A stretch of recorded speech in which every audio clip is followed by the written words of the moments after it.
some familiarity with the music for some players. Oh, that's an early miss from Ufi. Not a good sign here because we're getting into like the harder part right now, and there's a lot of 200s being from all the Pixel 7 members. Big Noodle finds another miss as well. This score lead is zooming up now already. Yeah, this is a huge lead already. Almost 100k point deficit for Pixel 7. That isn't very good. Ganyu Angel trades it back, but 2 plays from Pixel 7 brings 2 more misses, so it doesn't look too good for Pixel 7 here.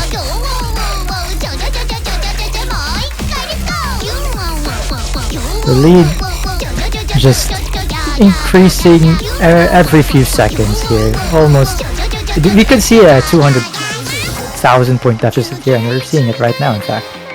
Yeah, this is a huge score lead. And I mean, we did see a miss earlier from Ganyu Angel, but it was a very clean miss compared to the misses that we're seeing on the side of Pixel 7. And we can pretty clearly see the bottom 2 players here, Pixel 7, Ufi and Big Noob, unfortunately not quite as familiar with the map, as like confident with the patterns here. And they are struggling quite a lot. Hariza still with the full combo, but the accuracy falling behind all 3. And it's just not a huge amount you can do when all 3 players of Undertable Sands are still holding well above 99%. Yeah, it's gonna take a meteor to hit one of these players from Undertable Sands for Pixel 7 to win, but aside from that, Toki Yume holding a 99.65. It's really strong. We seem to have someone that has practiced the map to a good amount at least, so. And we'll see what happens at the end here. Gerald actually finding his first miss at the very end section there, unfortunately dropping that 99, but not going to matter because this is 400,000 points in the lead, and a very strong team score from Undertable Sands. Yeah, the team score is actually pretty impressive. No meteor, unfortunately, for Undertable Sands, so Pixel 7 will lose that map. Yeah, nice FC from Hariza, but unfortunately just not quite beating any of the players actually on the side of Undertable Sands, which goes to show, you know, how important that accuracy is when we're doing SV maps like that.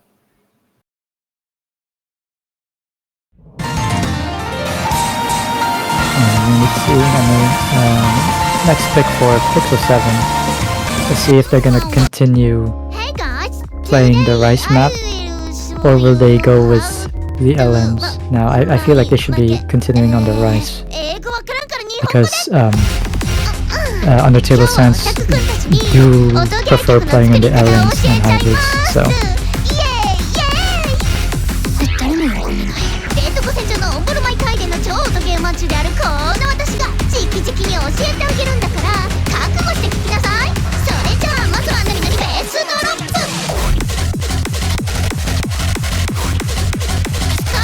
Okay, and I believe we are live again?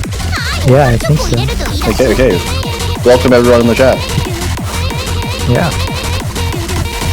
We have been commentating this even offline, so this recording will be going up onto the VODs at some point in the future as well. So we have been catching all the maps anyway in local recording. But for now, it looks like Pixel 7 is going to be continuing and picking Rice 2. So continuing with their trend of picking the Rice maps, they're going to be going with the other jump stream one. Yeah, this time it's going to be the dense jump streams with some hand streams into it. So it's not as stamina heavy. Last map, it was pretty much a huge flop from Undertable Sands because the stamina just ran out from their side. So I mean, that said, this is still 3 minutes long, and although the streams are maybe not quite didn't quite last as long at some parts, it's still very stamina intensive, especially because this is like 12 BPM higher. So given what we saw before, Undertable Sands maybe struggling a little bit to maintain the accuracy on the 130 BPM before. Now it's going to be even harder to keep up with, and I mean, it just makes a lot of sense to go for this pick here. I would expect Pixel 7 to look much more comfortable on this map as well. Yeah, especially with, like, it's a lot more denser here than the previous map. Because, you know, last map was just semi-dense. This one is even more denser.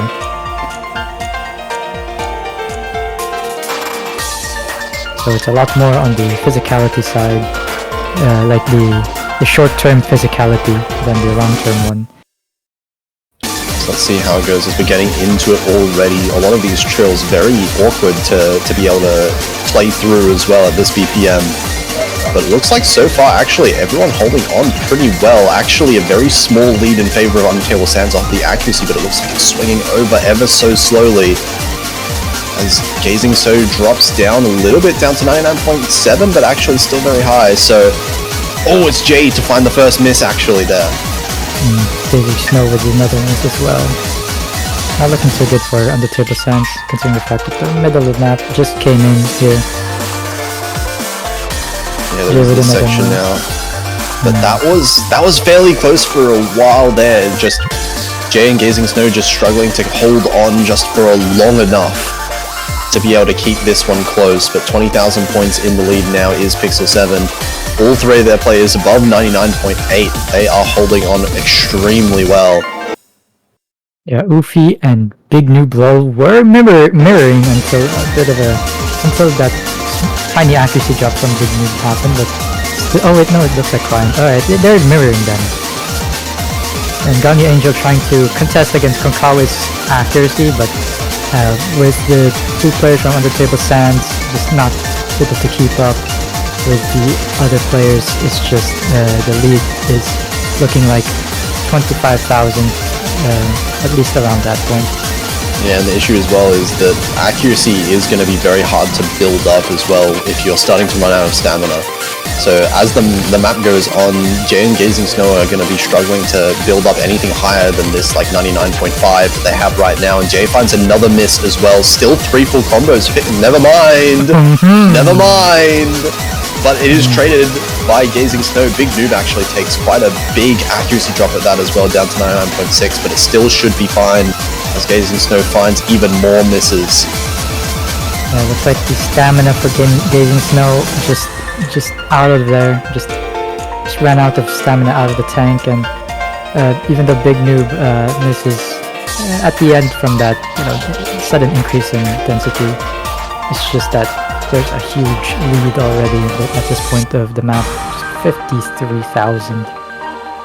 Yeah, it just happened too late in the map for Undertable Sands to really claw back any kind of score lead, but that is going to be a very clean SS from Konkawa. 997k, Ganyu Angel not too far behind as well with a 1-200. But 2 FCs to 1, and that's going to be Pixel 7's win. They're up 2-1, looking really strong on the rise so far. And I wonder, as we were talking about before, maybe Undertable Sands decides to go for something different here. I'm going to predict maybe Hybrid 1. Never mind. LN2. LN2 is going to be the pick instead, because I do think, I mean, Jay in particular, right, their B seed player in Jay is very strong when it comes to these LN picks and the hybrid picks as well. So I would expect this to be the place that they try and attack, but it really comes down to can Gazing Snow in particular keep up with this kind of map. It is an LN density pick, so maybe a little bit more comfortable for players that aren't necessarily LN players. But at the same time, we've seen some very, very scary scores on this pick so far this week. This is pretty risky, especially when your opponent is Konkawa, really good on the LNs as well. I mean, okay, look, to be fair, what is Konkawa not going to FC? I don't know, the SP? I don't think, yeah. Yeah, true, fair enough, you got me there. But I don't think any of the maps remaining, like, you can't really pick against Konkawa because he can play everything, is the problem there. Yeah. I think really Undertable Sands is going to have to pick, like, their own strengths instead of worrying too much about the opponent here, because it is going to have to be their own B and C seeds that are going to have to keep up if they want to score any points here.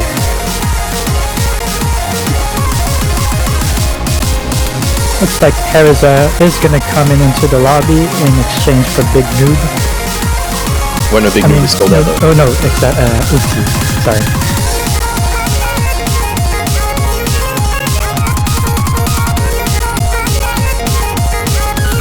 And it looks like we're keeping the same 3 players here for Undertable Sands. Yeah, and I think you're gonna have to get used to seeing these 3 players because they're gonna play almost every map from what I can tell, because Citra is not available, Tokiyume plays SV, and Gerald plays SV, so this is just the 3 that you're gonna be seeing from them. Yeah, unfortunate no Citra, but at the same time Ganyu Angel has been performing exceptionally well so far, so definitely not been the issue so far for Undertable Sands, and we'll see how it plays out here. It's going to be a bit of a slow intro into this map. It's going to gradually kind of come... Oh, okay. Never mind. But it's going to gradually build up into the high density towards the very end of the map, and that's where we're going to be seeing any big misses if they do happen. But early lead just because of Hariza finding an unfortunate very early miss there. Yeah, the sudden miss just giving them a slight lead, but we'll see if the second half, which what you said is the density part of the chart, we'll see if this swings into 57's favor, or will it just stay on Undertable Sands at a slight lead at the very least. I mean, the lead looks like it's flickering back actually, because Gazing Snow has been struggling with the accuracy quite a lot, down to 99.0 now. So they're just barely maintaining parity here. The score lead just about even as we're getting into some of the more dense sections of the map, and so far no one finding any misses on this section. But Hariza finds a bit of an act drop as well, and another miss. That's going to be good for Undertable Sands. They're going to be going up into a 6,000 point lead. Not the biggest lead that we've seen considering the previous map that we have seen, but this is a lead that Undertable Sands need, especially if they really want to contest in this match. Oh, but this density here, these trills always make me so nervous to watch, but it looks like no one actually misses on them from either team. And as long as they hold on, don't miss on the outro, please. But no, it does... The outro is just this. No way, did I No, okay. No, how did I jinx that? Oh my god. Don't do that, Jay. Okay, I'm going to call that a 3-way FC. It may as well be a 3-way FC. So a really strong showing here for Undertable Sands on this one. Gazing Snow definitely putting in the work here with the FC themselves. So that is going to be a solid point for Undertable Sands. Maybe looking like LN might be their go-to after that first SV pick. Yeah, Undertable Sands managing to punch back from Pixel 7's map pick. Looks like this is going to be a back and forth match. A classic Rice versus LN, I feel like. Yeah, we love that. That's good. The Rice versus LN always a great one to watch. Always results in some close matches overall. Pixel 7 now gets a bit of a choice. They have 3 Rice picks left. They can pick whichever one they want right now, and I wonder what they're going to go for. They have looked like the more comfortable team overall when it comes to like the harder physicality picks and the accuracy as well. So maybe the Rice 3 might be a good idea to go for if they're going to go for that kind of angle. But they're going to go for the Rice 5 instead, so more of a technical pick instead. Yeah, they're banking on Undertable Sands, inferior accuracy, because the third player just not able to keep up that accuracy, and they're thinking that, hey, we have the higher accuracy, we can try to do these tech patterns and make that accuracy from Undertable Sands even worse. Yeah, for sure. This is one as well that it is pretty hard to act, just in general. Right? Especially like ODA with some of these patterns involved. If you are already not very comfortable with the BPM, not very comfortable with getting accuracy on this difficulty of map, then you're going to be struggling quite a lot on a map like this. Yeah, this map very, very full of bursts, and these bursts have no breaks in between, like almost little to no at the very least. So it's very challenging to act. And we'll see. The other side of the coin is, of course, it being a tech map, very easy to find misses as well. So Undertable Sands, their win condition right now, if they want to take a break point, they're going to have to hold on to the combos as long as possible and hope that Pixel 7 maybe finds a couple misses here and there, because it is definitely possible. Here we go. In the beginning, we're already seeing a preview. It's gonna happen in this match. I love these bursts and. Ooh, that is a rough one as well. Look at that accuracy down to 97%. And it really goes to show, like, some of these burst patterns. If you do mess up a burst pattern, sometimes you can just mess up the entire set of notes. And that will tank your accuracy a little bit. Yeah, just not a very clean miss by Jay. And you see another one from the transition to the next section. Bringing that lead to a 30,000 point lead is just huge, especially with the accuracies that Pixel 7 are bringing right now.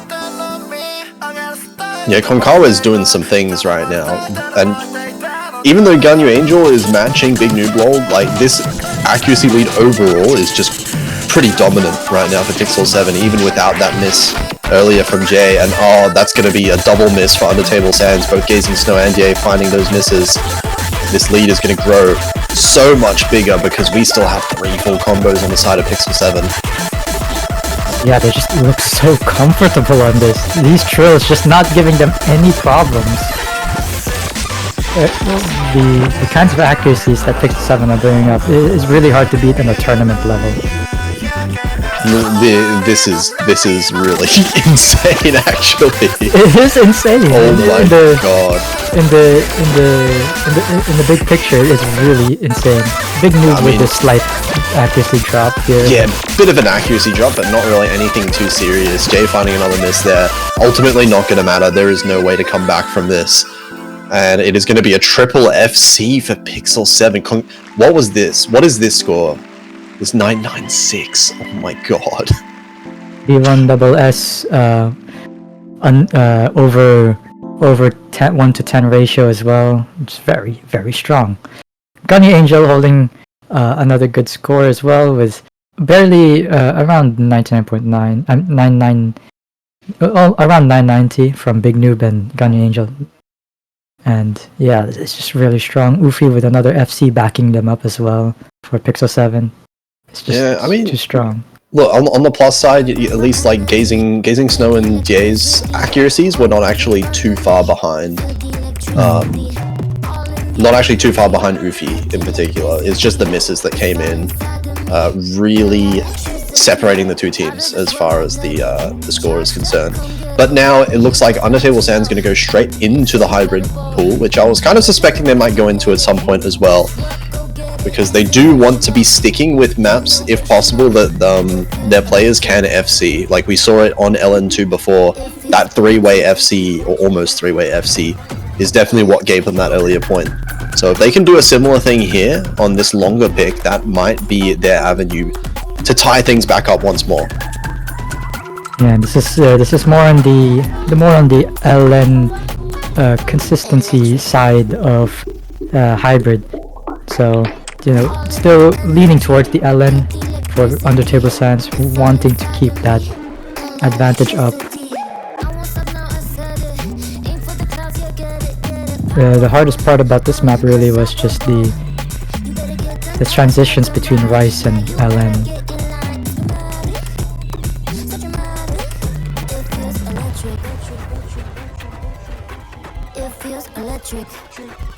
And looks like we're gonna be seeing the MP start. This is looking like an electric matchup right now from Pixel 7 and Undertale Sands.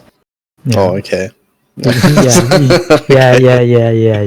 I know. I know. That was on purpose, man. One thing I don't particularly like that much about this pick is that it is a fairly long pick. So just in general, long picks are going to favor the team with better accuracy, which does kind of put the onus on Undertable Sands a little bit to be able to maintain their accuracy a bit better than what they have been doing. But so far, at least, it's actually off to a very good start. They have all Three players doing fairly well on both teams. Actually, Ufi is the one that's causing this score difference, dropping below 98% or 99% early on here. And also like the Ganyu Angel looking to at least lessen Konkawa's advantage, accuracy advantage. Jay is beating out Hariza's accuracy, but Gazing Snow missing in between the drop, so the lead is no more, but it's very, very small on the side of Pixel 7. Even with that drop, Gazing Snow is still actually beating Ufi's accuracy, so this lead is going to start shrinking as soon as Gazing Snow gets back up to this 400 combo mark. And overall, I feel like the accuracy lead is pretty much even between the two teams. Konkawa, of course, kind of crushing everything. Still in that 99.9, but Ganyu Angel and Die both holding these really solid accuracies, holding both above Hariza and Ufi is really helping them out here, and we can see this score lead now starting to switch over to Undertable Sands. Yeah, these LN releases quite unforgiving. Like you can see like the lead just going back into the Undertable Sands side, and Hariza unfortunately missing one of those releases. In fact, it's just brings the lead back, brings the lead into a big 10,000, 12,000 point lead. Yeah, and I mean, Undertable Sands already had that accuracy lead at that end part, but now with the misses are tied up, one each for each team. It's 11,000 points purely through accuracy, as Gazing Snow still beating out Ufi. Ganyu Angel and Die both beating out Hariza as well, and managing to stay close enough to Konkawa so that Konkawa can't make up that difference just by himself. Yeah, it's all up to the ending here. And looks like Gazing Snow will get a miss for Undertable Sands, reducing that lead by quite a bit. They're gonna need more than that for Pixel 7 to make this a breakpoint. Yeah, it's not quite going to give Pixel 7 the lead, but it's going to bring it fairly close. You can't definitely afford any other misses, but Hariza finding a miss there is going to even things back out again, going right back up to about 15,000 points. And as we're at the end of the map already, it looks like Undertable Sands going to be able to get their third point now, tying it up once more, 3-3. These LN type picks definitely working in their favor, as Die and Ganyu Angel both with the FCs.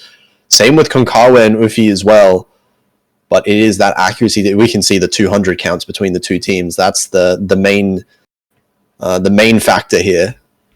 Yeah, Ufi and Hariza have more 200s than Gazing Snow. That's the main difference, really.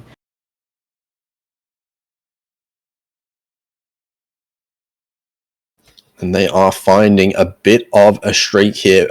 So far, no breakpoints. Both teams winning their own 3 picks that they've had. And it's up to Pixel 7 now. They're going to have to keep up the streak. They have been looking really good in the Rise, and they still, of course, do have 2 Rise picks, so they could just keep picking out the entire Rise pool if they wanted. Yeah, the final few Rise picks, Rise 3 is the Speed, and Rise 6 is the mixed Rise, and it looks like they're gonna be picking Rise 6, the mixed one.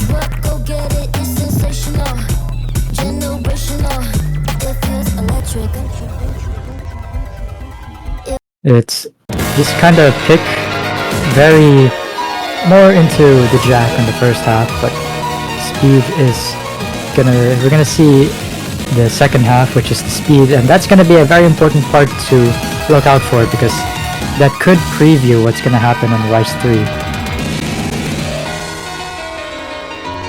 Yeah, this one has quite a lot of stuff in it. There's a huge number of just like different sections. We've got the Jack section, we've got the Speed section, some bursts here and there, a lot of like random Jacks involved as well, and these are fast mini Jacks as well.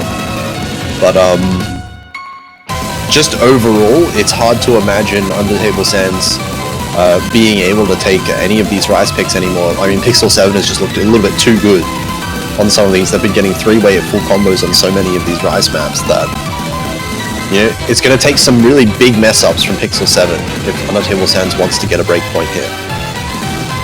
And that is a big ask against one of the best Rise teams in this tourney. Especially after what we've seen from these 3 players, from Konkawa, Big Noob Lol, and of Ufi. They Yeah, they perform. They have quality rice scores. there is just something about like these losers bracket teams and being insanely good at rice. Like we saw rice farmers just before. Yesterday. Yeah, rice farmers. Yeah, what I like to call the surprise of last week, really, of this week, really. Let's see how it goes here. Gazing Snow with an early miss there, but it was at the end of a trill, so it didn't really lose too much accuracy on that. But definitely enough to give a bit of a score lead over to Pixel 7, who, I mean, the lowest accuracy on Pixel 7 is 99.85. That's kind of just ridiculous. That is honestly, this just looks unfair at some point. this kind of team score, it just looks unfair.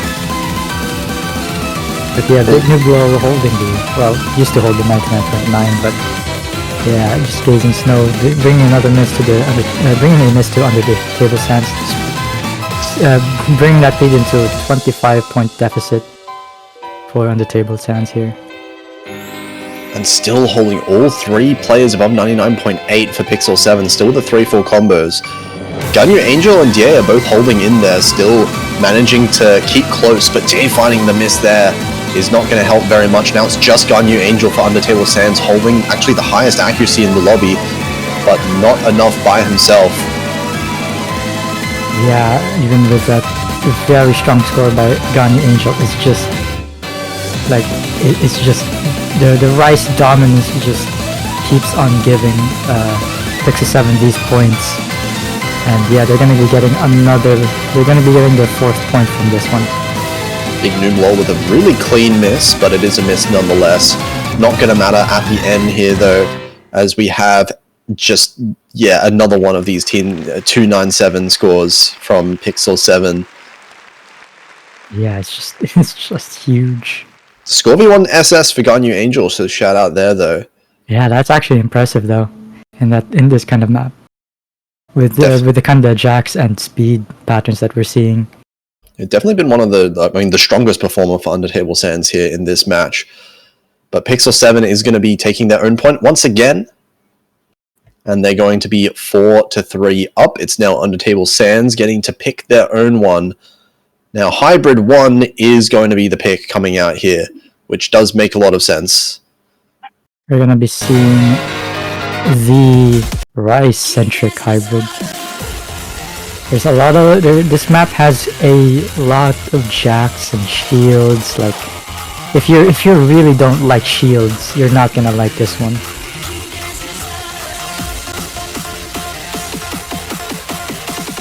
Yeah, but we did see Undertable Sands performing really well on Hybrid 2. This one being a little bit less consistency focused. We might see a bit more misses coming out in this one. But at least so far, the LN patterns have been looking better just overall. So something like this might be exactly what Undertable Sands wants to be going for. We'll see how it works out for them. As it looks like we're getting a bit of a switch in, Ufi being switched out. Perhaps for Hariza? The Hariza is the LN/hybrid player, so they could be the ones that get into the team roster.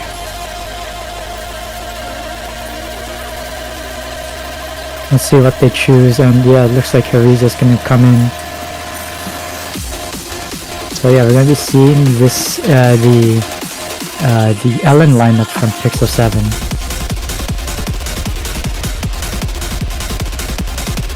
And Undertable Sands sticking with their same squad. So outside of that SV map, we're going to be seeing just these same 3 players being played. Yeah, we're going to be seeing them until the end of time, really. And yeah, here we go. LN1. This is the Rice-centric LN burst, and there's a lot of burst in this one, actually. And it is looking like more and more important for Undertable Sands to win their own picks as well, because these Rice picks have not been particularly close so far for them. So they are pretty much required to win this pick here, or Pixel 7 might just run away with the match. Yeah, that's true. You're gonna see this intro, and yeah, we're already seeing what it's gonna look like. I mean, yeah, it's kind of confused. It does have some complications for you, the kind of execution that you have to do with those patterns. And here we go, a bit of a drop here, and see these releases. It's just a lot of jacks in here coming in, and looks like Gazing Snow just not enough to, just not holding on to those shields really. Oh, and Gazing Snow is finding a lot of issue getting good accuracy on these ones, down to 98.2% actually with those, I mean, really weirdly snapped LNs to be fair, but just mistiming them a little bit too much, getting too many 200s. He's going to have to build up that accuracy quite a lot if he wants to contend with Hariza, who is still on at 99.4 just about. Yeah, it's gonna take a little bit more than a miss from Pixel 7. They need a dirty miss at the very least at least. But Gazing Snow adding the deficit that Undertable Sands already has, and it's going into the 30,000 point deficit, and we're going into the second KI here. Gazing Snow gets another miss. These like very tough like patterns that Gazing Snow struggles on, it's not giving them any help. I mean, still 3 full combos from Pixel 7. They're just not giving any room for Undertable Sands to even come back, even if they wanted to. And Gazing Snow still finding the repeated drops here. The accuracy is being built back up from Gazing Snow still, but it's just not looking like it's enough. Konkawa does find the first miss for Pixel 7, but it's in the last second of the map. So we are going to be seeing our first breakpoint of the map here, as almost 3 full combos for Pixel 7, 2 full combos for Undertable Sands as well. You can see why they picked this. 987 and 984k for Ganyu Angel and DA respectively, but not quite enough. And I'm sure that is the first miss that Konkawa has ever done in this match, so... I thought you were about to say actually, has ever no. done, just full stop. Yes. Okay, no, Konkawa has never missed before. This is the first one. Sorry, I lied. Rice 1, they did miss. But yeah, that was just the second miss that they've ever gotten in this match. Never gotten ever, I would argue. I mean, I don't remember the previous matches. I don't recall Konkawa ever getting a miss just in his life. Yeah. But anyway, this is going to be do or die now for Undertable Sands. They're going to have to win Rise 3, which you imagine is going to be coming out here, Pixel 7. And that's going to be a tough one. Yeah, it's the speedy one as well. You know, it's very dense. Like these streams, they're 273 1/1/8 notes. They speed up until to 300 BPM, and they peak at 341. Like these are very fast. But it is pretty straightforward, I guess. So. It's just a matter of how fast you can really go in this kind of map. Yeah, we're going to be looking towards Undertable Sands to see exactly how comfortable they are. Speed, of course, not something that's been tested too much just yet so far in the Rise maps that we've seen. But it's still hard to really imagine. I mean, Pixel 7 has really not been making many mistakes whatsoever on any of these Rise picks. So unless one of them is feeling maybe not so comfortable on this, it's looking like Undertable Sands just doesn't, they just can't make any mistakes. It looks like Big Noob is downloading the map? Huh? 20 minutes. That's oh my god. Yeah. Please download the maps before your match, even if your site rating. Reminds me of like someone like Silly Fangirl, really. Like sometimes they just don't download the maps. Well, I mean, if the map is taking 20 minutes to download, that means that Pixel 7 might have to actually swap out Big Noob Law. Yeah, you can't just stay for 20 minutes. That's just too much time for them. They're gonna have to switch out. The only other seed player is Heriza. Yeah, it would have to be Heriza swapping in. I mean, Heriza has been performing pretty well, but at the same time, it could be an opportunity for Undertable Sands to take that point back. But as I say that, it looks like maybe Big New Ball has gotten it sorted out. The internet has sped up a little bit, maybe. Let's see. If they don't have enough time, it has to be Heriza. That's the worst case scenario for Pixel 7, really. Oh, it's done! Okay, Big Noob is gonna be playing. Looks like just in time here, so let that be a lesson to anyone anyways, that you want to be, you know, downloading the maps at a bare minimum.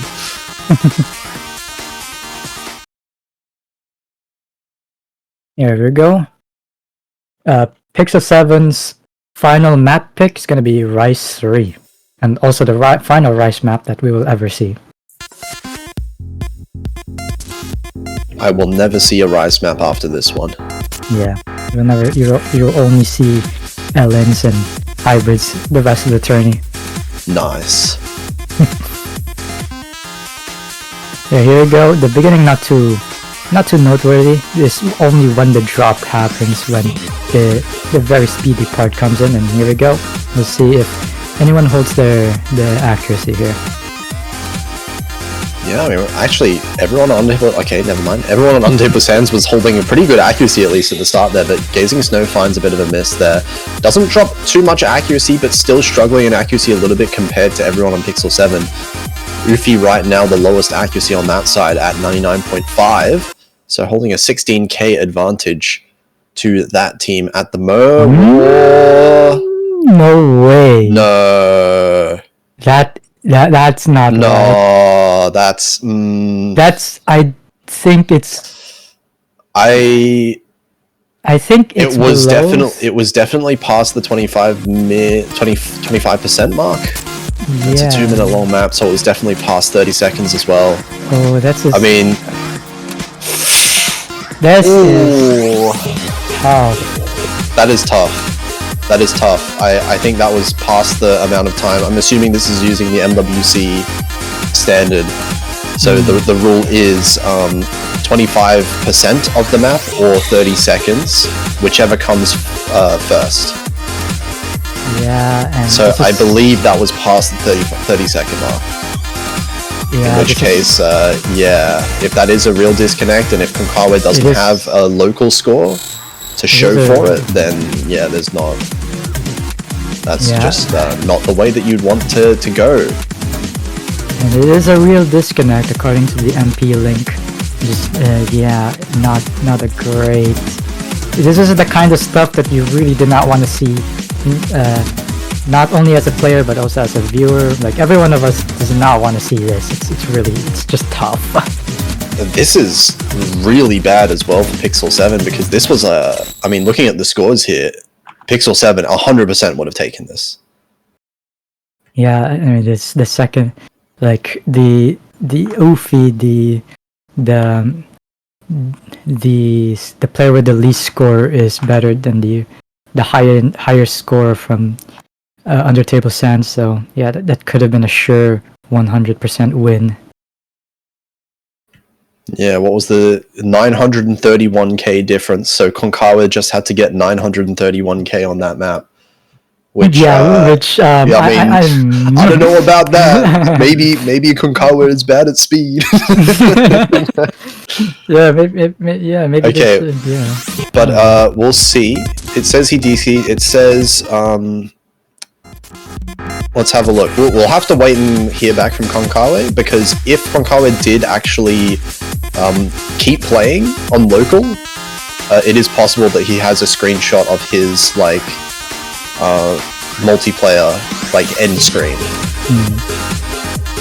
And generally, if you have a screenshot of your multiplayer end screen that you just played, then that can be accepted as your score, even if you disconnect. The really unfortunate thing, if you do disconnect and you get booted out of the map, that is the worst part. That's the worst part. Yeah. You know, I said that Big New Blow not able to downloading the map was the worst case scenario? Nah, this is the worst case scenario. This is just really bad. Yeah, we'll just have to wait on the verdict. We'll have to wait on exactly what happened. I don't think we can really do much other than wait for Konkawa to respond. Okay, so Konkawa is being heard. So this is not like a national internet outage at the very least. Yeah, okay. So, I mean, we'll just wait until the meantime. If that was a disconnect and Undertable Sands does get the point, then that means that Undertable Sands is going to have a prime opportunity to be able to force a tiebreaker. But if not, then if Konkawa does have a local score that he's able to screenshot and show, then Pixel 7 will be able to win the match 6-3. So we'll see what ends up being the case. This is the kind of stuff that becomes nerve-wracking, and yeah, like you gotta know the result, man. Like it just brings up the it just makes you a little bit irritated because it makes you nervous. Always sucks to see a little bit. It looks like we're getting a confirmation that it will be a 5-4 point score.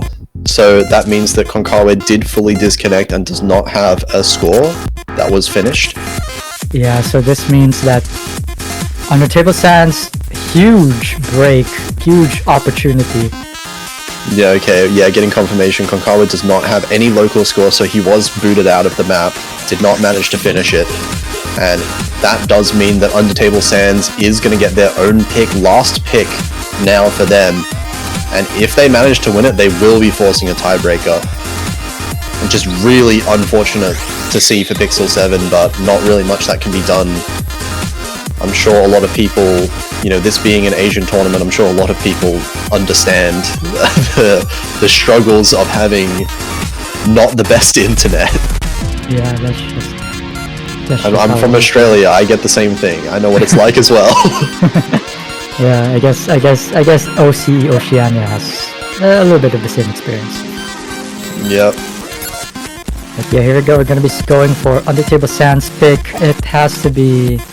If I was Undertable Sands, I would pick Hybrid 3. It's a funny map. It's a funny map. That's a great reasoning there. Let's see if that's gonna happen. It could be also the LNs as well. They've been winning on those too. It could be any of them. And we're seeing the LN3. We're going to be seeing the technical LN coming in. We're going to be seeing the funny song instead. So you have to choose between the funny map and the funny song. Yes. That is the choice. Yeah. So we are going to be seeing Kamui. This is going to be the last of the regular picks. Pixel 7 definitely wanting to end this now. Going to be trying to get a break point back. But Undertable Sands, this is their opportunity now. They have been gifted an opportunity to come back into this match, and if they manage to capitalize to win on this pick here, then they will be able to force a tiebreaker. Yeah, it's a huge opportunity, honestly.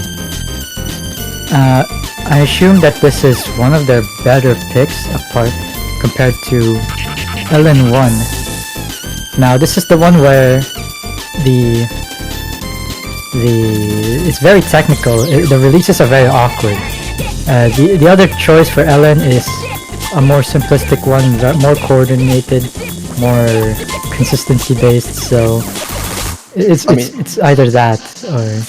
In my opinion, though, like from what I've been kind of looking at, although Undertable Sands has been the better LN team, at least from what it looks like so far, I don't think Gazing Snow is like 100% comfortable with all LN patterns.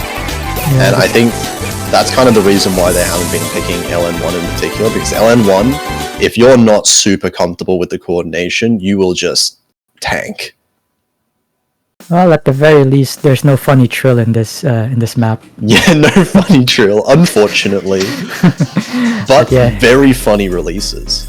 And I think that might be catching some of these players off as far as their accuracy is concerned. We might be seeing quite a lot of 200s being dropped from some of these players.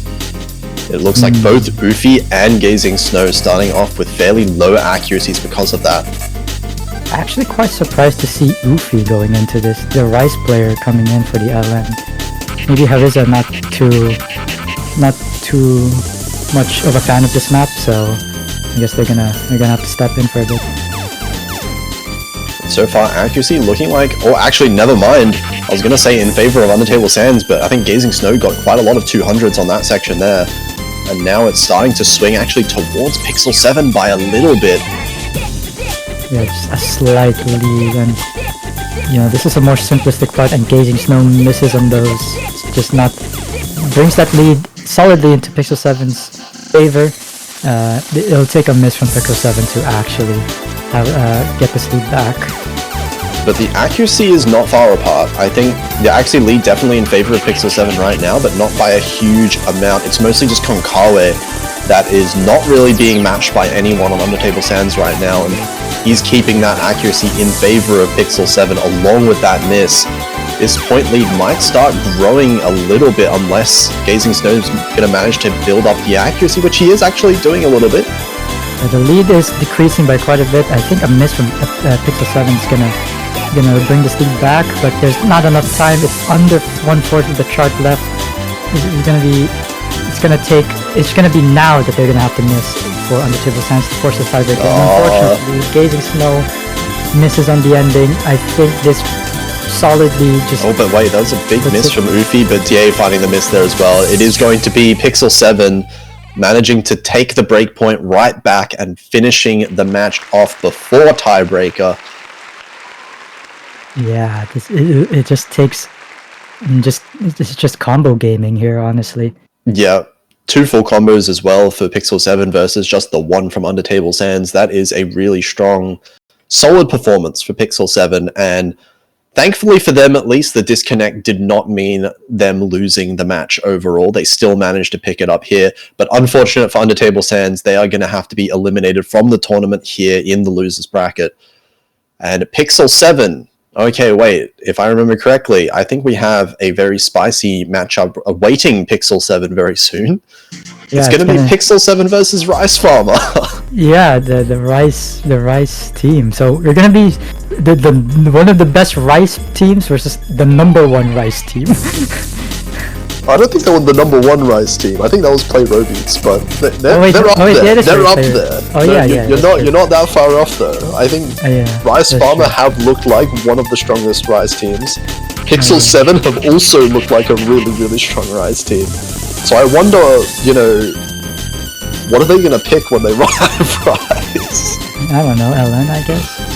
We'll have to see there, but for now, I think we're going to be getting right into another match, which is already on its way. And I am going to be switching out for another commentator in the meantime. So thank you for commentating, Mr. Potassium F. That's okay, and welcome. Is it Cryolian now, or is it still Google? Yeah, it is. It's you gotta answer that question.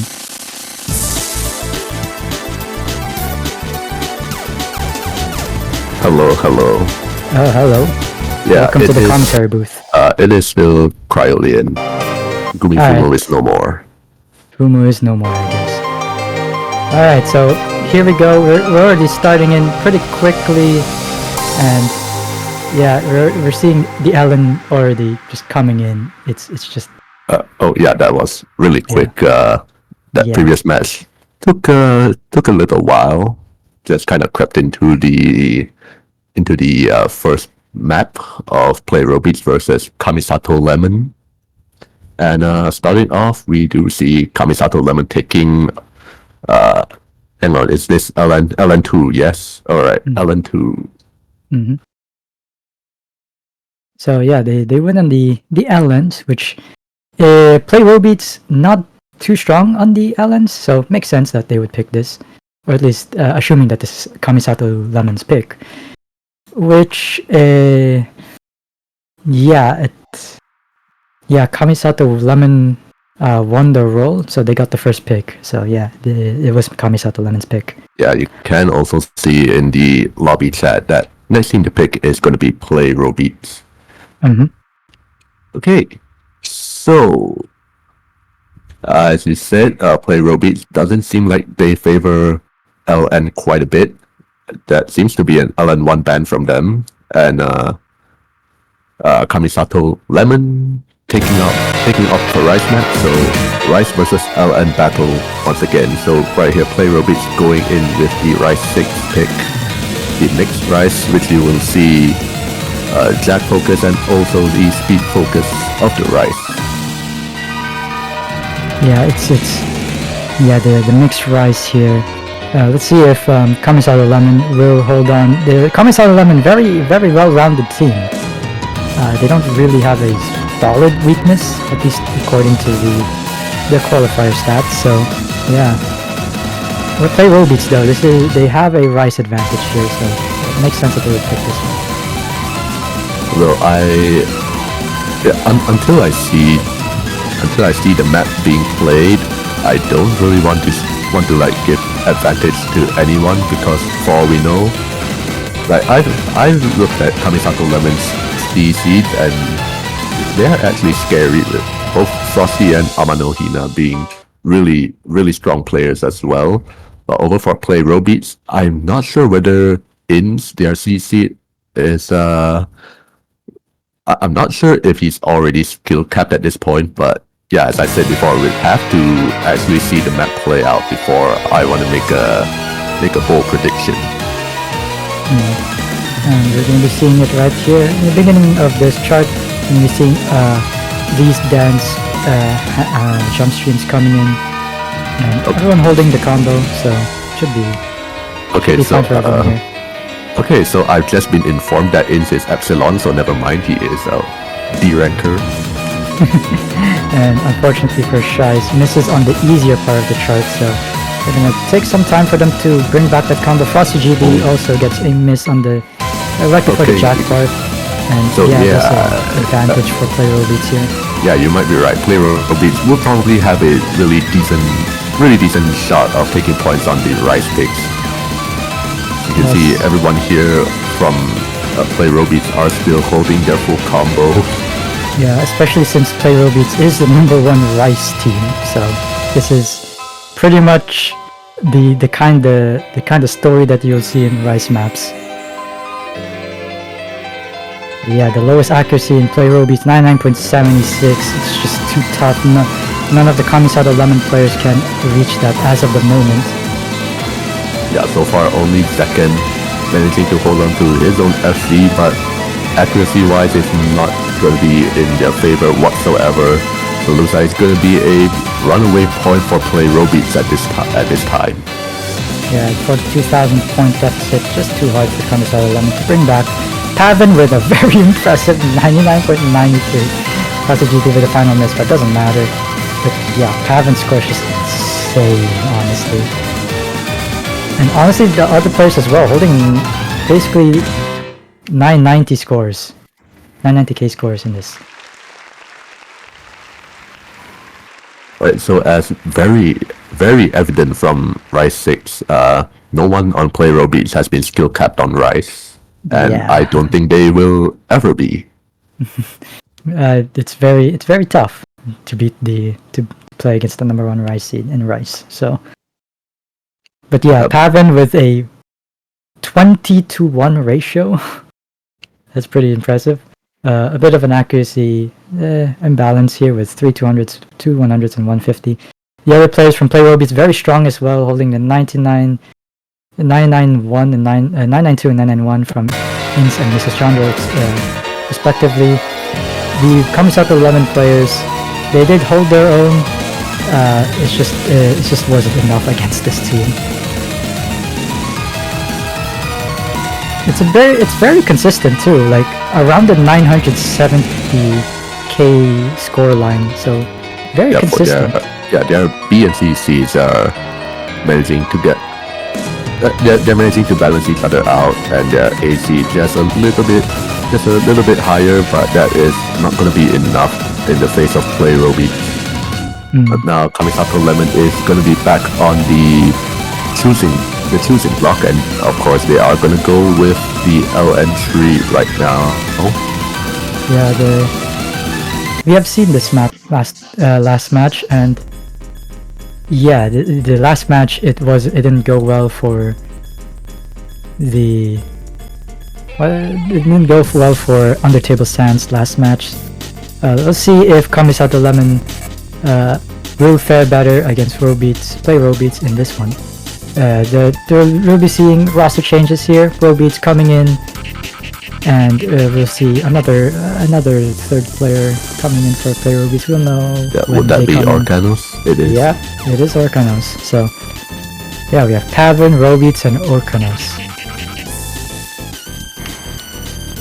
So B and C seeds has been changed out for Play Robeats, while Kamisato Lemon does look like they're going to be maintaining their roster here with In second yeah. Shice and Frosty.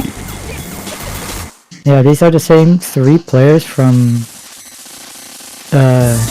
last map. So yeah, I think they're gonna even the first LN map that they played, LN2 actually. This is the same roster that they have, so looking to keep up on this LN with the same people. Alright, and yeah. here we go.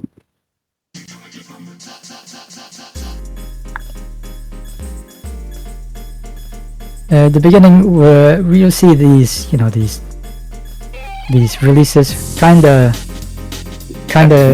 yeah, it could A little bit tank some tricky. accuracy. Yeah. Speaking of accuracy, like Zekken already dropped I believe a couple of 200s in the really early section right here, but Orcanos is actually also going to return that favor for now. Robeats also around the mid 99%. Apart So from, far. yeah. But yeah, aside from those, it seems like Team Kamisato Lemon is actually going to be pulling away a little bit better here. We do see Orcanos dropping quite a big chunk of accuracy right now. And actually same with Robeats as well. Hitting down from 99.5 around to now 99.2, 99.3. But second with the miss though, that could send things another way. Yeah. Pavin really carrying this one. 99.85. This is probably a huge reason why they're even having this lead, because Kamisato Lemon's average accuracy is a little bit better. Oh, but hang on, we do see actually Frosty dipping below that 99% as well, and not a lot of the map left to go, but that score gap is also still very well within striking distance. Dice is going to be holding his own for Team Kamisato Lemon. Is that a Bancho drop? I'm not sure about that. Robeats? Ooh, there's a lot of misses here. Orcanos and Zekken are both going to be trading. Yeah, that was a Bancho miss on Frosty's screen, but not for Robeats and Orcanos. Or Zekken for that matter, but it is 2 misses to 1, and that does give Kamisato Lemon the really significant advantage going into the final stretch of the map. The score difference of 10,000 points, it is pretty much I don't think you can come back from that with this amount of map left. Yeah, it'll take a lot more than that, but yeah, Kamisato Lemon taking their map pick, and yeah, Dice and Frosty GD holding their full combos. 2 full combos for Kamisato Lemon and 1 full combo from Pavin. Pavin with a very impressive score on their own, but it's just not enough with Kamisato Lemon's team score accuracy here. Yeah, but still, Pavin with that 993k is like it's like really how do you release, how do you LN so well, and how do you actually act in general? It's I don't know, that's the kind of secrets that MWC finalists have or figured out themselves.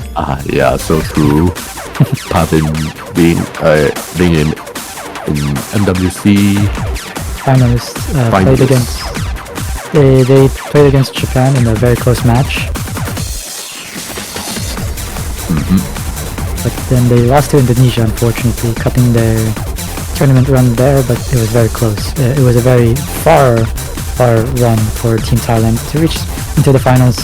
We're going to be seeing the Rise 4, we're going to be seeing Jax coming into this match.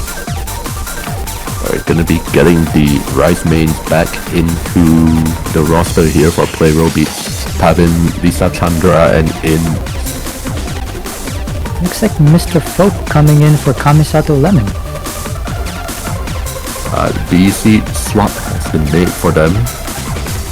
So Shais or Shise, I don't know how to pronounce the name, being swapped out for Mr. Folk.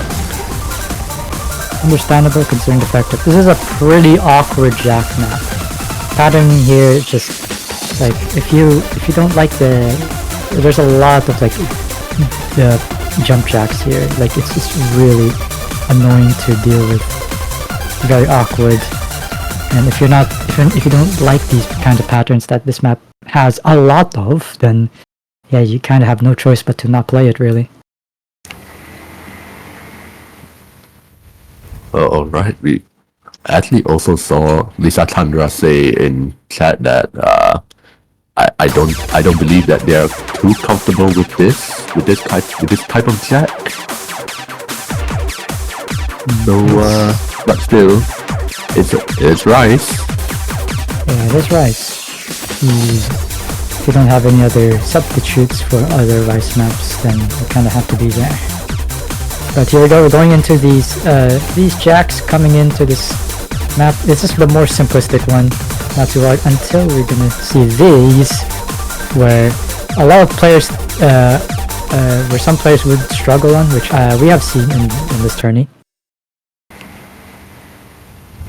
Yeah, and struggle is right. You do see Mr. Folk over here struggling a little bit to keep the accuracy as well. It's actually just Mr. Folk's accuracy being a little bit low, but look at Play Robeats and like their lowest accuracy. In's right here with 99.7, and that is actually with a miss. I'm not too sure when that happened. It missed on the break. It was on the break, and it was not a great miss in terms of making your accuracy increase. But Zekken missing more than Ins actually, so yeah, he just skyrockets. I think that was 2 misses, and actually this is 18 are also going to be missing a lot here. Pavin over here holding above 99.9, a miss from Lisa Chandra right here, no full combo for them.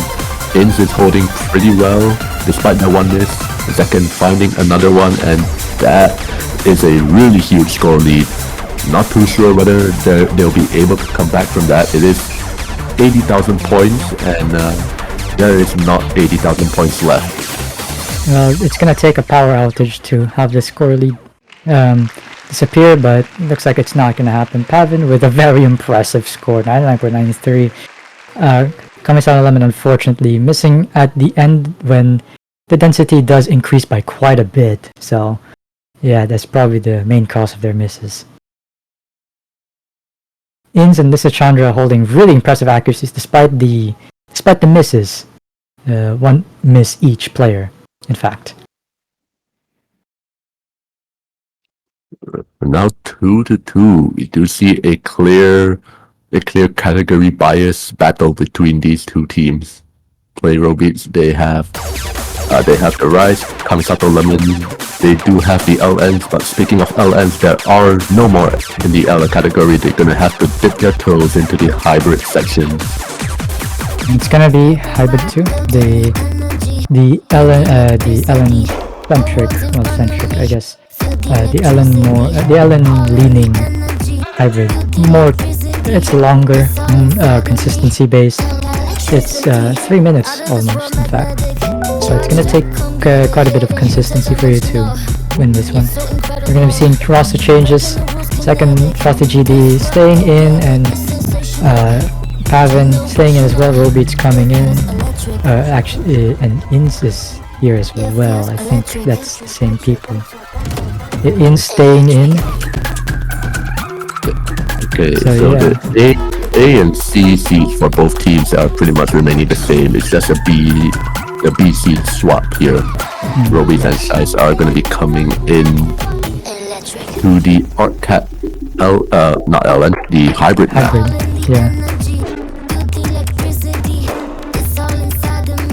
Yeah, we're gonna see the MP star coming in. It's gonna be the hybrid. the hybrid too. Ellen leaning hybrid. More consistency. It's not the most complicated map. It's just that the hardest parts of this map is the transitions between Rice and Ellen. Yeah, we're gonna have to see how this plays out between both of them, but we are also gonna have to wait for Robeats to actually start playing. Yeah, we're gonna see some technical issues here, but I'm assuming Robeats is still playing.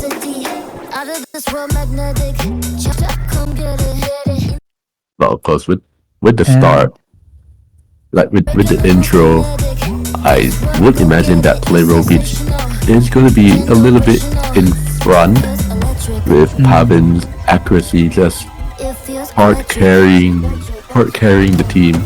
Of course, that's not to say that both of his teammates are not as good, but it's just like Pavin is on another level of his own. And looks like Shice in the middle of that drop, missing, not giving Play Robeats a sizable lead, 14,000 points. And honestly, Kamisato Lemon with a accuracy disadvantage right now, with Frosty GD just not holding on compared to the rest of the Play Robeats team. 99.20, just not that high. And Shice with 99.42 but with a miss, so there's a bit of a caveat with that score, really. So yeah, Play Robeats with a sizable lead, 16,000 points. We're going to be going into the break here. And we're going to see more Ellen releases.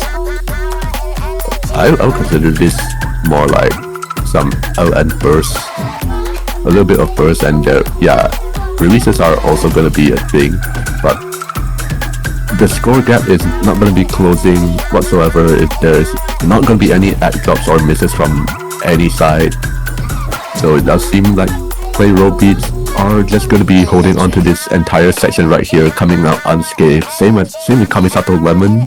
But however, that score gap with 20,000 points is not going to be doing them any favors. They definitely need a break to happen. They're going to need 2 breaks, in fact, and Shice is making that even worse, unfortunately, on what seems like a keyboard issue for somewhat reason, from what I can see, because the accuracy is very low now, 98. Like, low accuracy compared to the other players here. And wait, guys, keyboard what's happening? issue. Either keyboard issue or tilt, but it doesn't matter here. The lead is just gonna grow quite huge. They already had the lead, and looks like Play Robeats is gonna run away with it here. Going up to the outro here, Inns has also picked up another couple of breaks, but right now that does not matter does not matter whatsoever. So unless, I'm not too sure whether Shice actually just like got up and left or have the keyboard disconnection. But regardless, that point does go to Team Play Robeats, or Team Red, if I don't want to say Robeats anymore. I mean, it's their team name, you gotta respect it. But Pavin holding a very impressive accuracy, 99.83, 1-200 on this kind of map, very impressive. Robeats holding on to another FC as well for Play Robeats. Kamisato Lemon has no more FCs. Second and Frosty GD missed at the end. So yeah, just not, and Inns with like 1 miss, so yeah, it's a very strong team score by Play Robeats. And actually, this is the first break point. Now Play Robeats with an opportunity to solidify the scoring right now. Of course, they would most likely be going back into Rise 1, 2, or 5, and confirmation from Shice himself, or Shice themselves, is their keyboard did disconnect. So unfortunate, but things happen. And we're gonna be seeing Rise 1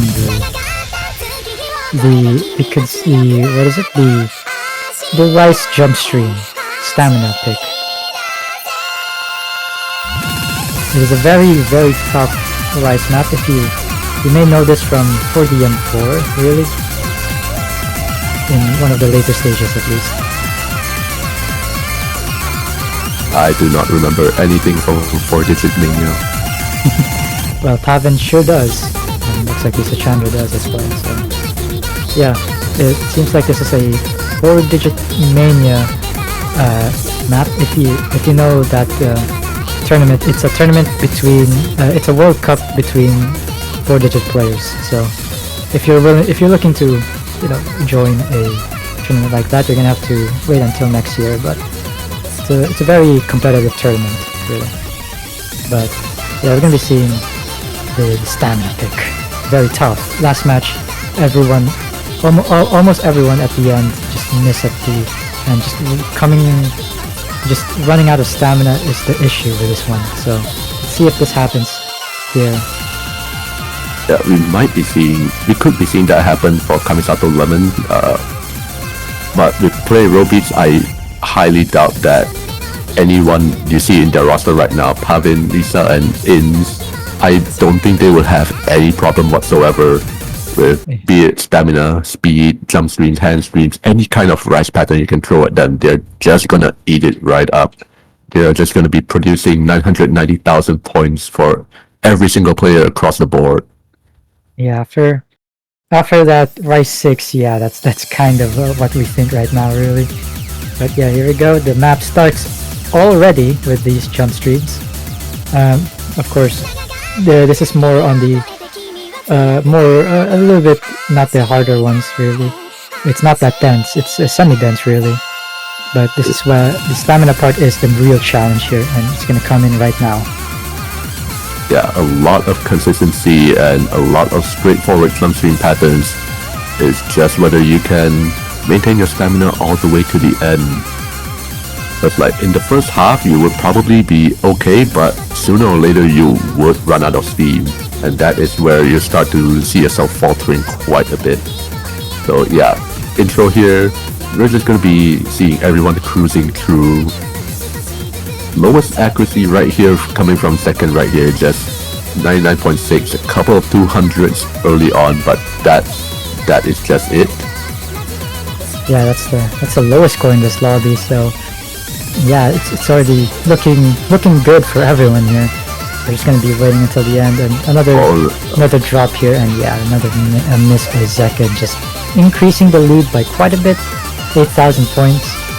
Yeah, just not giving Kamisato Lemon any space, really, with these jump streams.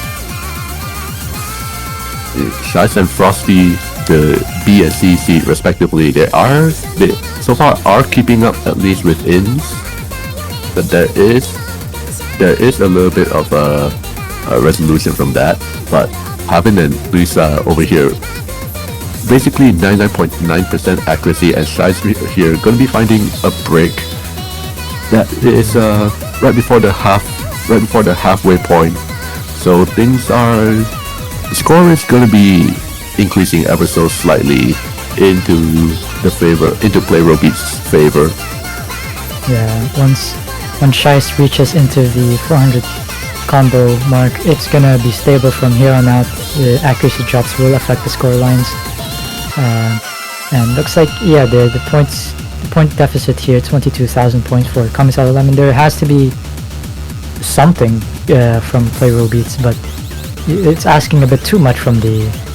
You gotta think that you're asking a bit much from the number 1 Rice team here.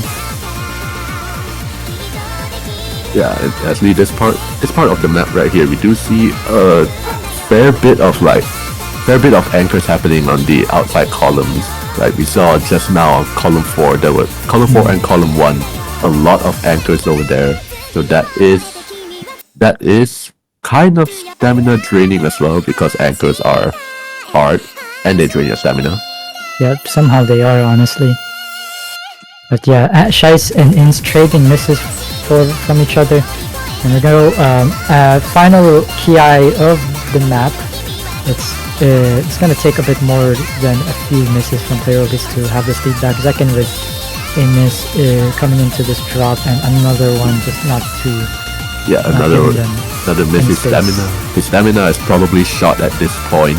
Frosty ZD on the other hand, still maintaining his own full combo, keeping up with Ins. But is 0.1%, almost 0.2% less than Pavin and Lisa Chandra, so Not to mention Pavin holding a monster accuracy. yeah. Well, it didn't exactly make 990k, but it did come with a miss. Close. It was close. It's 99.88. It's really close. But every single other player from Play Robeats, 995 and above. Pavin with 998 actually. Frosty GD deserves a shout out here. 991. Pretty strong score. It's just that the team score from Play Robeats too strong for them to beat. And yeah, that brings Play Robeats in a good position. Now that Breakpoint is solidified into their favor, they only need 2 points to win this one. It's gonna be Kamisato Lemon's pick though. Well, actually, SBs has not even been Touched, actually. yeah. Nobody want to touch the SB, but if there's any time to be touching the SB, it's probably now. I'm not very informed about who Play Robeats. Let me think. SV skill, but I know Kamisato Lemon is an all-rounder team, so they could play SVs if they feel like it. Yeah, I think they probably could. I think Frosty is okay with SBs. Not too sure about PC, Shies, or Mr. Folk. Actually, also not too sure about the ACs, to be honest. So far, we've only seen Zaken playing for Kamisato Lemon, but I don't think we've seen the second AC coming in yet, which is Nikoro Fanboy. But okay, SBs are still gonna remain ignored as we head into Hybrid 3 this time. Yeah, it took quite some time for Kamisato Lemon to think, but they pick Hybrid 3, the technical hybrid.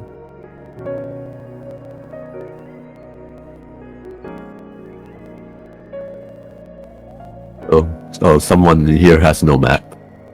Oh. Well, yeah. Looks... Yeah, All right. someone doesn't have one. Alright, my guy, site read run is the best run. Ins is the one that's gonna be sight reading, from what I can guess. Probably didn't expect to be playing hybrids or LNs or anything hybrid or LN. Yeah, something like that. So we're gonna be seeing the tech hybrid. But yeah, this is just a very, very bursty kind of the hybrid. Like a lot of LN burst, a lot of rice burst as well. You just have to. You cannot. You cannot. You know, be too careful in this map. Right, and here we go. 4-2 up. Play Robeats with the advantage, but this is Kamisato Lemon's pick. With it being Hybrid 3, we'll see how they handle it. I believe the first third of the map isn't too difficult. It's gonna be after that where we'll start seeing a lot of the variety happening. Yeah, it's just the calmer part of the song coming in. Calmer, but Zaken has found himself with a 200 act drop from one of the releases. So yeah, there's nothing really much we can say at the start over here, considering there's not really a lot going on as well. But with things being a little bit calmer in the intro, I don't think that the score gap would be calm at all. Ins, the sight read does not have a great accuracy, 99.27 at the start here. They are matching Frosty GD in that accuracy range, really.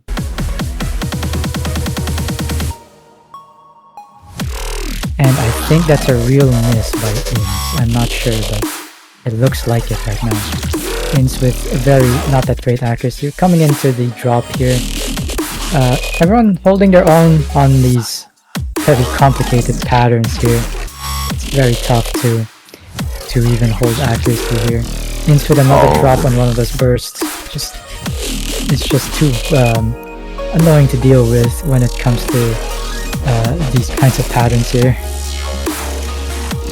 Yeah, so true. Yeah. Looks like Kamisato Lemon with a 11,000 point lead. It's decreasing though. Maybe an accuracy drop? No, it's going back up. Just a little bit. We do see a couple of jacks and shields coming out right here. Robeats taking a hit from that. So it is going to help Kamisato Lemon a lot more. But everyone on Kamisato Lemon is still holding full combos. Ins on the other hand, the side read run might not be the best run. Yeah, will be. Pavin. Yo, Pavin. Yeah, Pavin is just insane. Doesn't matter what maps they're playing, it's insane. The scores that they create. But And yeah, a pretty commanding lead for Kamisato Lemon on Hybrid 3 right here. Everyone holding the FC. Accuracies are also pretty consistent all around. yeah, very consistent. Pavin with a very crazy score though. 994k, 1200 on those very, very complicated technical patterns. That's crazy. Yeah, burst, jacks, shields, nothing can stop this man from getting releases, 990k. Yeah, everything. And we're gonna be seeing Rice 2, the jump stream, hand stream. So this one shorter, 3 minutes, not as long as the Rice one really. But it is more denser and it's a bit more faster.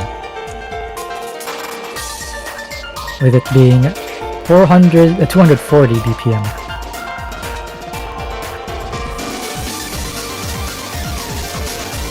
And it looks like everyone is not opting to sub out. Looks like everyone staying the same players as the previous map. Apart from Lisa Chandra replacing Robeats, that's one thing. And it looks like We might see Mr. Folk come in. yeah, Mr. Folk could come in here. Yep. All right. So looks like Mr. Folk in charge of the Rice game, the Rice maps here. And yeah, we're gonna see the good luck, have fun. MP start comes in, I think.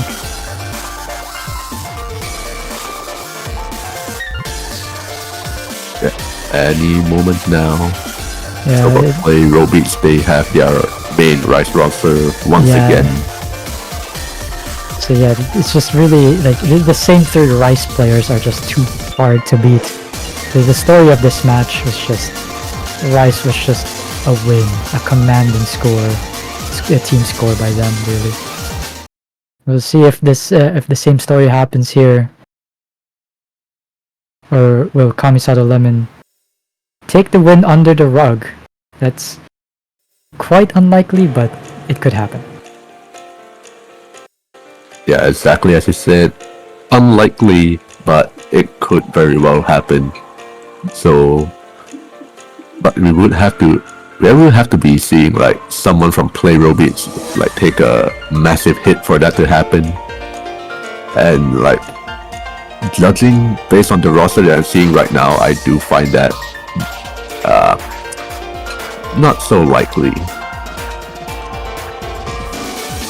Yeah, the beginning here not really until this drop happens where you're gonna see these jump streams, broken jump streams in fact. And it's not the hardest part yet. The density does quite increase in some parts of the map really. And yeah, you can see the density already a little bit more denser here. And we're gonna be seeing some hands coming in too. We'll see if anyone misses in these parts, and no one. And not only that, accuracies are close. All of the players neck to neck.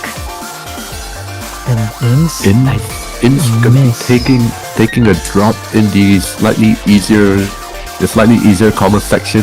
That does allow for Kamisato Lemon to like strike. And Lisa Chandra right here is actually also going to be finding a break that is not good for the Rice team.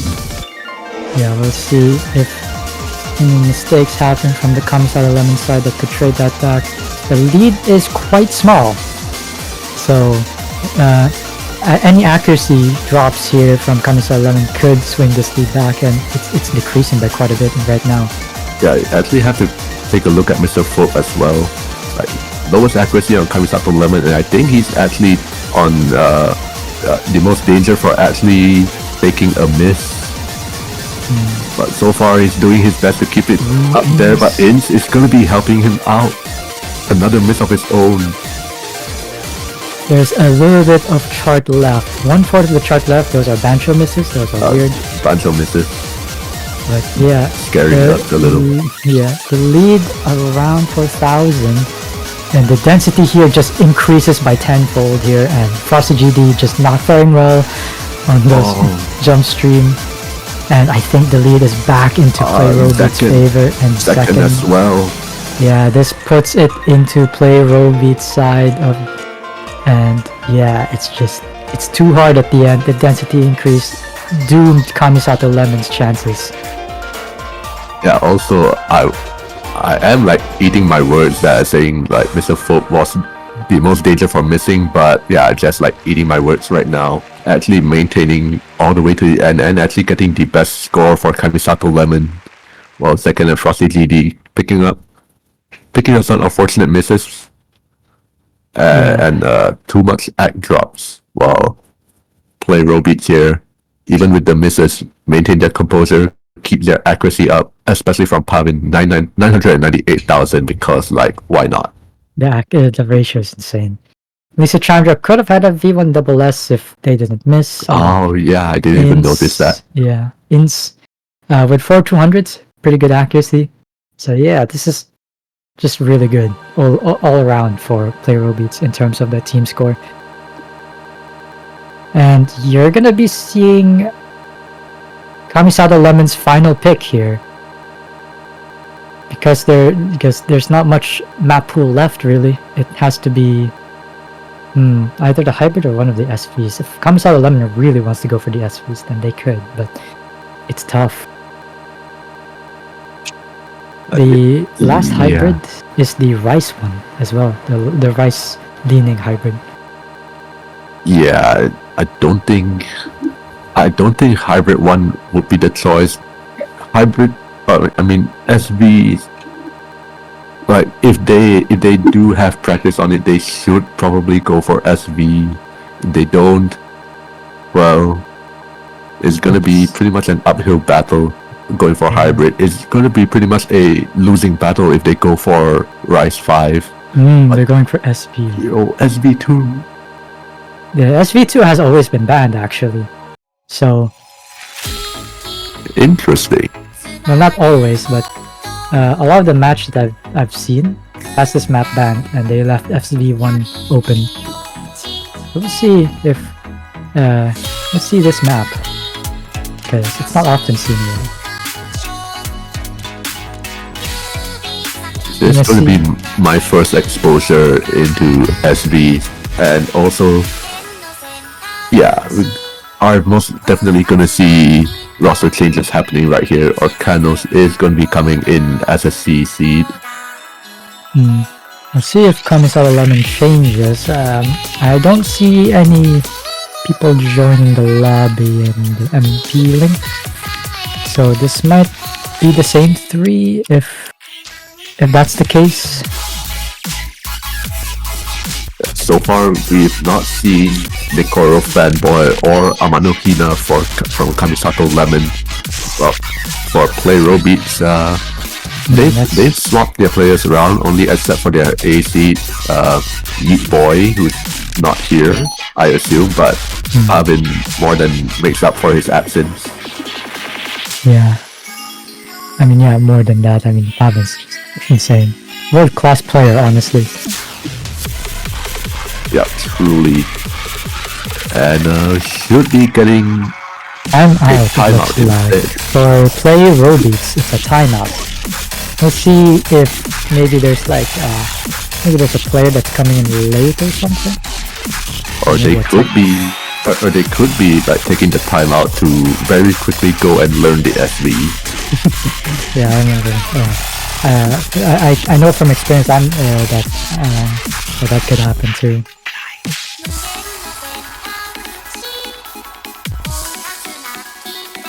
So in the meantime, play Robeats right now on match point. Kamisato Lemon is going to be picking SV2 to try and stop them from winning. Yeah. But yeah, I'm not too sure though. SV is their best bet to do that though. Yeah, Kamisato Lemon with 2-point deficit. So they're not forcing tiebreaker just yet with this one. They're gonna have to win play Robeats pick. Their play Robeats final pick actually.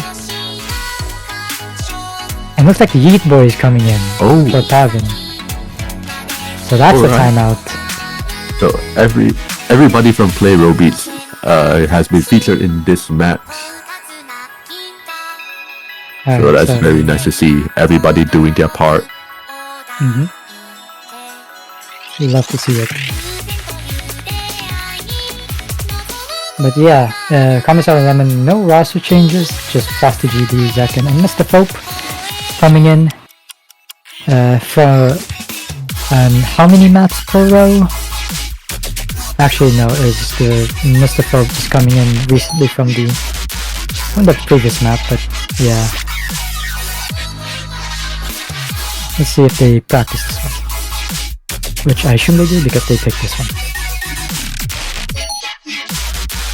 I mean, well, yeah, either they were just keeping this pick for a rainy day when they need it, like right now, or they could also be banking or hoping that play Robeats did not study their SV, and that Kamisato Lemon just learned barely enough to scrape by. Yeah, we'll see. There are teams that just ignore the SV and do not practice it really, so... But actually, if they ignore the SV, like, it was also a choice for, like, to ban it. It could be a choice for them to, to ban it, so...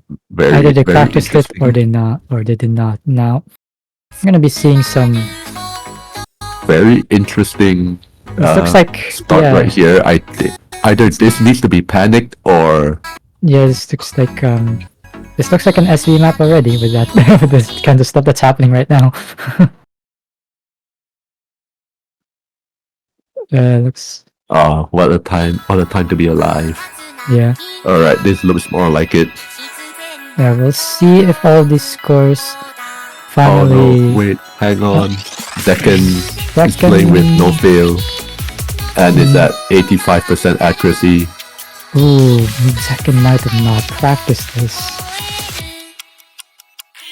Yes, you saw from the slow jams on the slow jams, it just hits it very late, so it could be a case of did not practice it. Yeah, he does not know the map. Regardless, Arcanos for play Robeats is going to be the lowest performing one in their team, but it is still in the S rank range, which is more than enough for now. Yeah, just a little bit below it. We'll see if they can recover that one, but yeah, this lead is just too big. It will take a meteor, a national disaster to happen here for this league to come back, but Lisa Chandra did practice it though, 99.30. It's pretty good. The best performing player of this match, really. Seeing a lot of drops happening, almost a team drop, but only Orkanos and Geek Boy taking a miss instead of Lisa for Kamisato, Lemon, Zekken, and Mr. Folk have been breaking a little bit, some more than others. And yeah, we're at the end of the map, and usually this ending does decide who owns the point, but there's a huge deficit here that cannot be retaken. And yeah, it looks like Play Robeats is gonna move on into the losers bracket. And yeah, congratulations to Play Robeats. Their next opponent next week, is it? Or is it this week? It is later today. Yeah, it is this week. It's gonna be against Lot's Tragic Hindi Love Extra. Another banger match, but for now, we've actually encroached a little bit into the next match, which is Rice Farmer versus Pixel 7. Yeah, looks like, yeah, we're gonna be seeing a bit of a swap coming in from the commentary booth, since I'm not the one that's that's not gonna commentate here.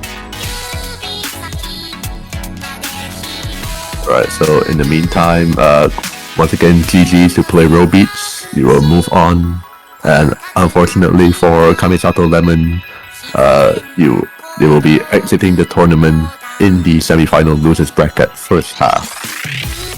But in the meantime, we'll be taking a little while to get into Rice Farmer versus Pixel 7, which is going to be happening around at this time. So we'll be taking a quick break.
And it looks like we're gonna come back into Rice Farmer versus Pixel 7. We're gonna be seeing the Delta chart coming in, the Delta Tech Crescent Moon Island.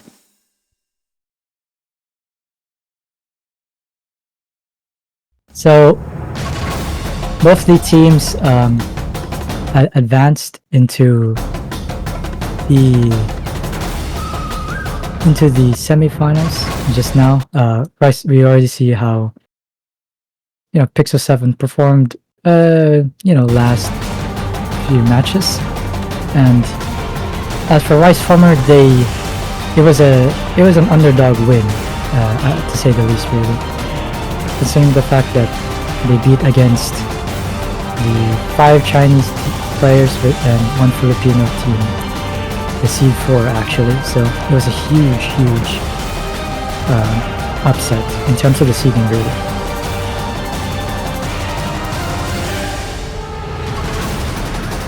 Okay, so they're just warming up with Crescent Moon Island.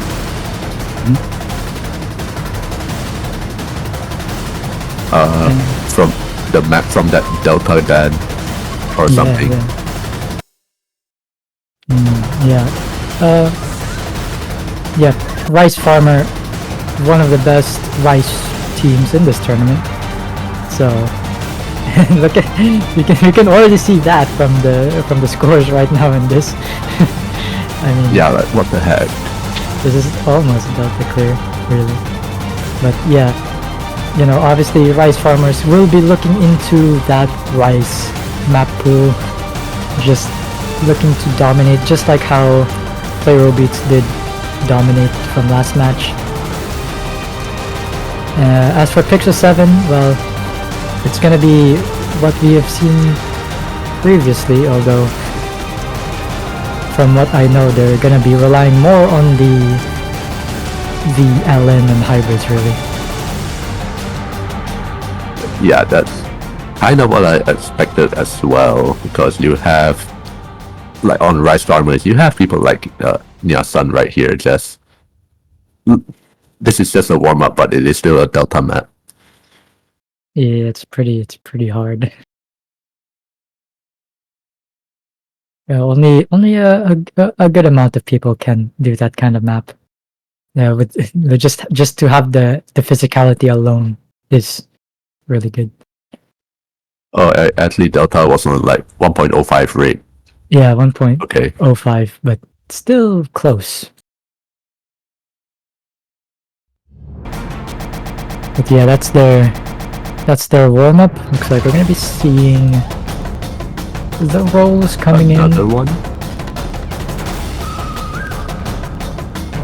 Not too sure whether this is their second warm up or if they are going to go with another one. Okay, so we're gonna be rolling here. Okay, rolls. Yep. So Big Noob Roll looking to very enthusiastic to roll. What is 100. that? Oh, let's go. Okay, let's give 6 points to Rice Farmer right now. Rice Farmer is, congratulations, Rice Farmer. You have progressed into the finals. Anyways, jokes aside, Big Noob Low getting in the 73. That's a high roll, but it's too hard to beat that roll. I mean, 100. Oh man, what are we gonna do? Anyways, this means that Pixel 7 gets the first ban, whilst Rice Farmer will get the first pick.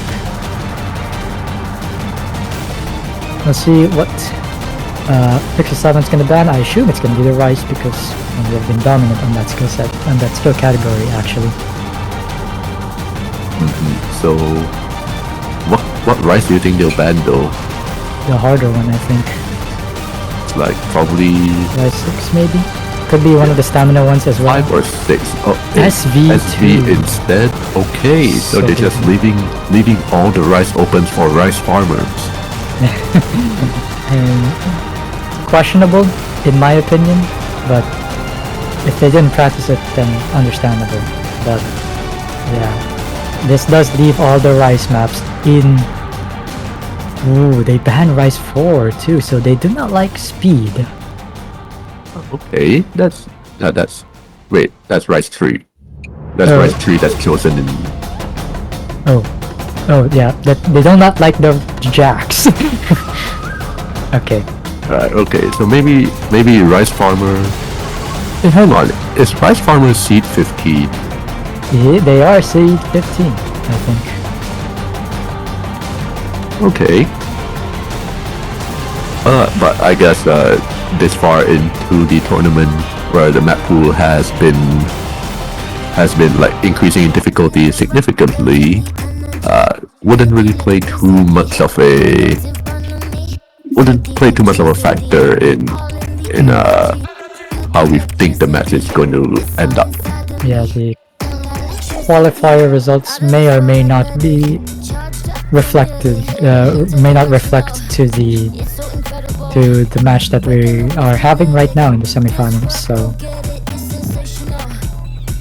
Okay, first pick for Rice Farmer, which is not gonna be Rice. They're gonna hop into hybrids first, testing out the water, see how Pixel 7 fares most likely. yeah, this is the technical hybrid. It is more on the bursty side of things, the bursty kind of hybrid. So we'll see if Rice Farmer does well on this, considering the fact that this is their pick. They kind of have to, really.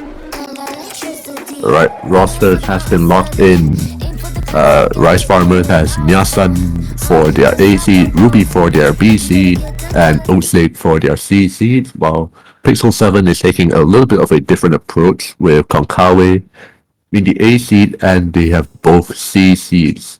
There are no B seeds in the Pixel 7 team for this first map. We'll see how it plays out. Not too sure if it's because they're not available, or whether this is something that Pixel 7 their CC specifically trained for.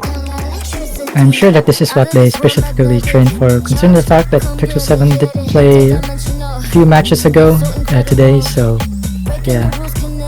That's true. So, intro early on, Usik finds a break and immediately puts Pixel 7 at a 10,000, almost 10,000 point lead. Yeah, it'll take a little bit of a messy miss to bring this one back. If it's a clean miss, the lead could be in the middle, so no lead basically. Actually, it does look like a clean miss. His accuracy is still kind of up there, but on the other hand, take a look at Ruby. He is still on the FC, but his accuracy has taken quite a beating. I think LN might not be his specialty. I think the section where it was slightly denser on the LNs and a bit of releases will be having a little bit of trouble there. While for Pixel 7, nobody's having trouble anywhere, especially Konkawa with 99.9. Yeah. Yasen trying to cut Konkawa's accuracy advantage. They have a 0.9, or actually not anymore. Konkawa dropped a little bit, a few 300s here and there. But yeah, there's a Yasen trying to reduce the accuracy lead from Konkawa. Unfortunately, Ruby just not holding the accuracy well enough to, at least reverse the lead or keep the lead stable. So it's now a 22,000 point lead for Pixel 7. The final quarter here, we do see the map toning down the Rice portion, and it's a little bit more LN inverse release. And they get through it relatively unscathed, but Ruby is actually getting closer back up to 99%. Yeah, we'll see if this ending will change things, but looks like nothing. The lead is just around 30,000 points. It'll take a few misses from Pixel 7 to bring this lead back, but there's not enough time. It's probably gonna go for Pixel 7. And that it is. Pixel 7 will be taking the first point. And it is actually also gonna be a break point. Not a great start for Rice Farmer. The ratios are a little bit problematic for Rice Farmers, and the accuracy as well, so they need to work on that. Nyasa with a very impressive score though. 993k, Konkawa obviously map MVP, V1SS 996, almost 99.9. Yeah, almost. Yeah, and everyone from Pixel 7 holding the FC, very strong team score from them. We'll see what Pixel 7 is gonna pick to try and solidify this breakpoint. It could be the Allens, honestly. Or it could be the hybrids. I mean, you've seen what happened to that Ellen leaning hybrid. So Yeah, actually, hybrid 3 could actually be a really good pick right now, because it is like for 2/3 of the map. It does feel a little bit similar in terms of the Ellen difficulty to hybrid 2. So there is a chance there, but there is still a lot of choices to make. Could probably go with something that they are a little bit more comfortable on, but that could be anything though. and it looks like they're going to be picking LN2, the LN density.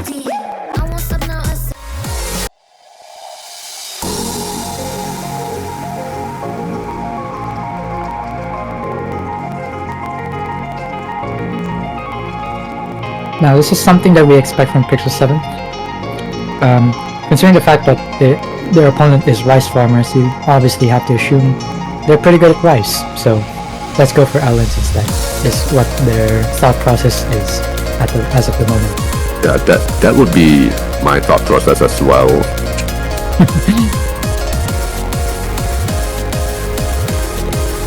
And looks like we're going to be seeing QD Vaxi for Rice Farmer in exchange for,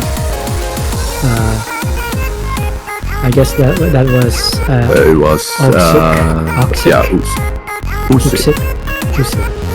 Yeah. Pixel 7's keeping the same 3 players, so actually this is the, from what I remember, the LN team, the LN roster from last match. So, I see. Yeah, this basically, we're gonna be seeing these 3 in LNs and hybrids from what I remember from this match really. So we're gonna be, 2 minutes of dense LN to see if let's see if Rice Farmer does a good enough score that could beat out Pixel 7. Yeah, they did bring in QD Vaxi, so it might be the LN main for Rice Farmer. I think so too. But yeah, also actually, or we're just gonna be waiting a little bit. QD Vaxi seems to have some issues to attend to. Yeah. We don't know what's happening, so we're gonna have to be quick with this one because... Oh, looks like we're back, I think. QD Vaxi testing at the keyboard, see if it works. And yeah, we're gonna be coming into the match. The MP start is in, so yeah, that confirms it. And here we go, LN2. LN2, actually the first half of LN2 doesn't really focus too much on density. It's a little bit slower and it's actually a little bit more release focus in the first half. Like you can see here, the LN tails are a little bit staggered. Yeah, that's true. So we'll see if anyone has an early accuracy drop, and looks like QD Vaxi was in the 98, Niasen holding 99.84, pretty good. Actually, Ruby as well. 98, yeah. 98.7. Really early on, we did see in the previous hybrid map that Ruby did seem to have a little bit of issues with LN releases, or basically any LN whatsoever. Maybe with density, it could be a little bit more forgiving, but I'm not too sure. Not too sure whether there'll be enough of that. Well, let's see what's gonna happen here. 20,000 point lead as of the moment, because the accuracies on Rice Farmer side not too great compared to the other players that we have right now. Yeah, Ruby tanking quite a fair bit of accuracy in one of the denser LN jump screens. Yeah, Nielsen does try to hold the fort for Rice Farmer, 99.76. Once again, trying to reduce Konkawa's accuracy lead, but the other two players from Picture 7 just too high in accuracy as of the moment. Yeah, there's only so much that one person can do. Big Noob gets a chain miss. He's gonna be chaining a couple of breaks. However, this is a very short map here. Missing at the end here. I don't think that gave enough points to Rice Farmer. Yeah, not enough. It has to be more than that right now. But yeah, that was a scare for Pixel 7, but their accuracy is just gonna carry them far enough to put them in a somewhat comfortable lead.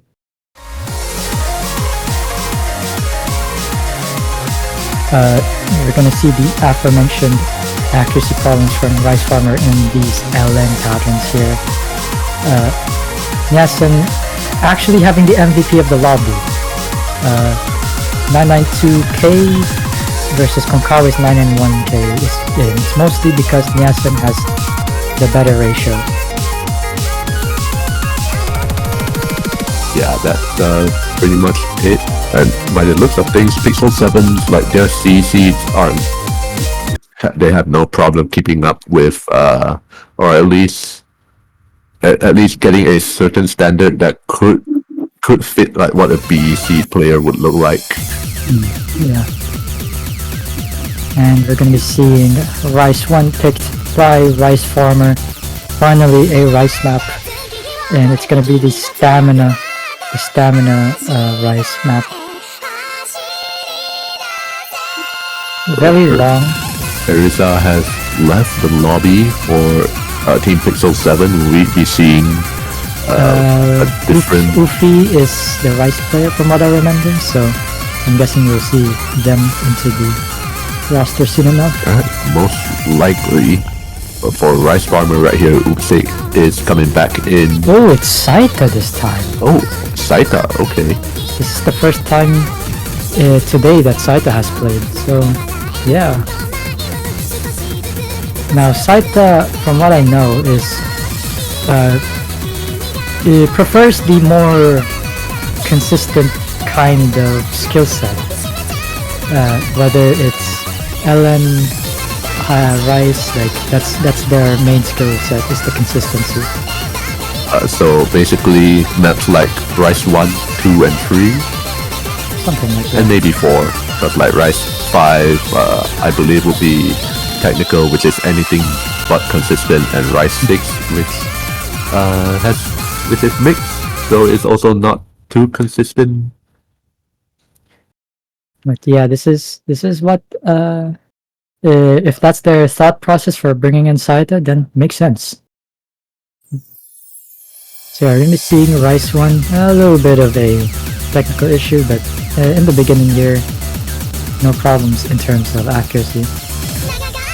So it's it's basically the early parts of the map that will preview what's gonna happen soon, and it's gonna happen right now. So Konkawa is holding that 100%, 400 notes in.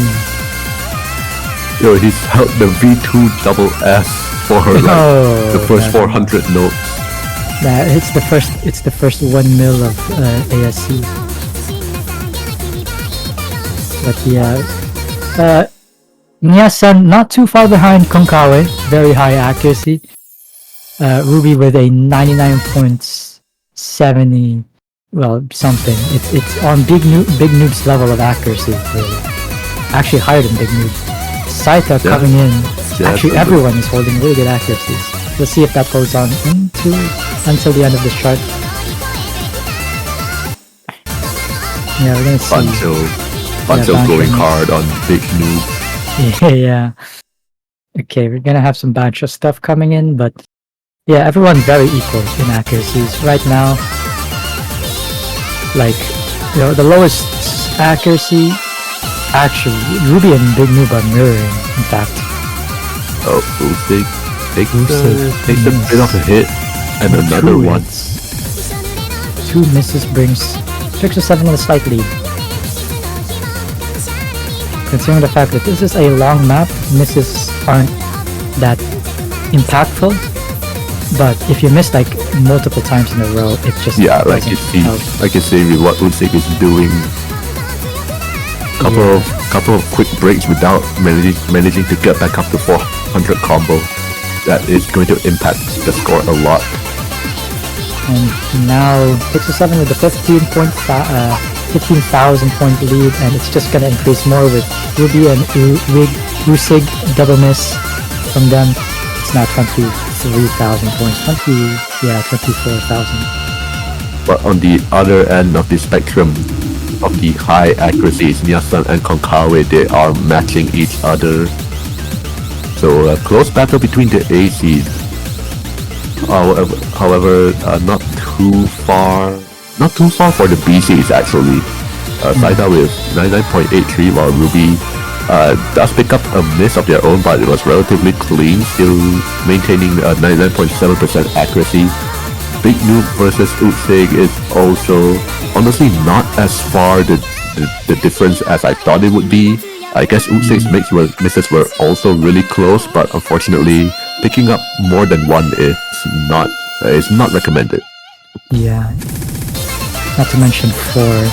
But those are clean misses. The accuracy doesn't look like it affected as much, but still gives the Pixel 7 a combo lead.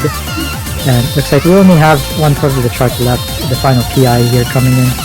And we're gonna be seeing the stamina coming in, and yeah, Ruby missing. Ruby takes a miss on the burst. Yeah, the burst. Happening right before the end. Nyasan and Konkawe still perfect the whole way through.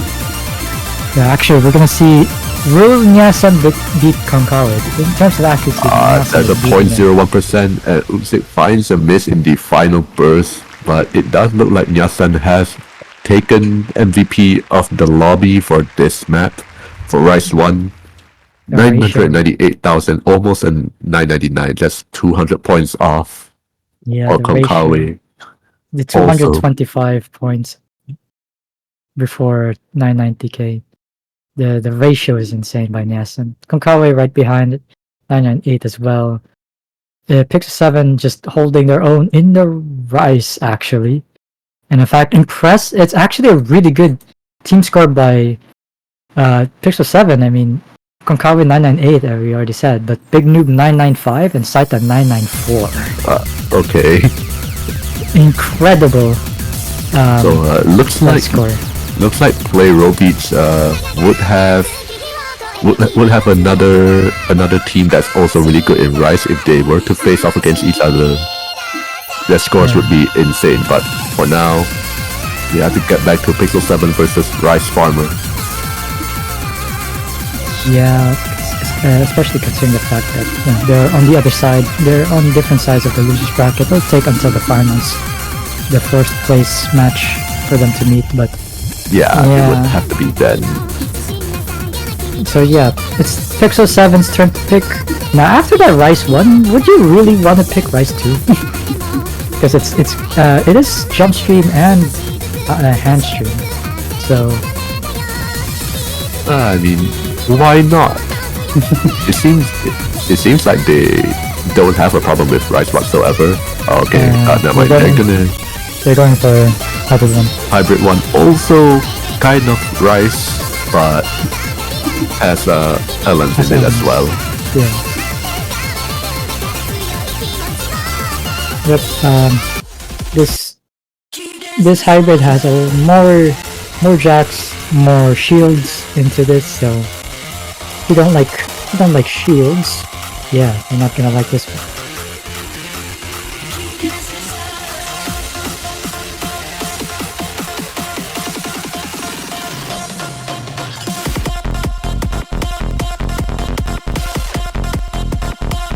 Now, this is also pretty bursty as well, so if anyone messes up on the burst, it's not gonna go too well for that player really. Looks like we're gonna be seeing Cutie Vaxi coming in for Rice Farmer in exchange for Osig, and Ufi is coming in exchange for Big Noob. So the Rice player for Pixel 7 coming in for the Rice Hybrid. Let's see if this goes well for Pixel 7. We've seen good scores from Pixel 7 in the hybrids, so maybe Rice Farmer could take this under the rug if they have a better score than what they're producing. One can only hope. But yeah, the empty start comes in, good luck, have fun. And we're going to be seeing Hybrid 1.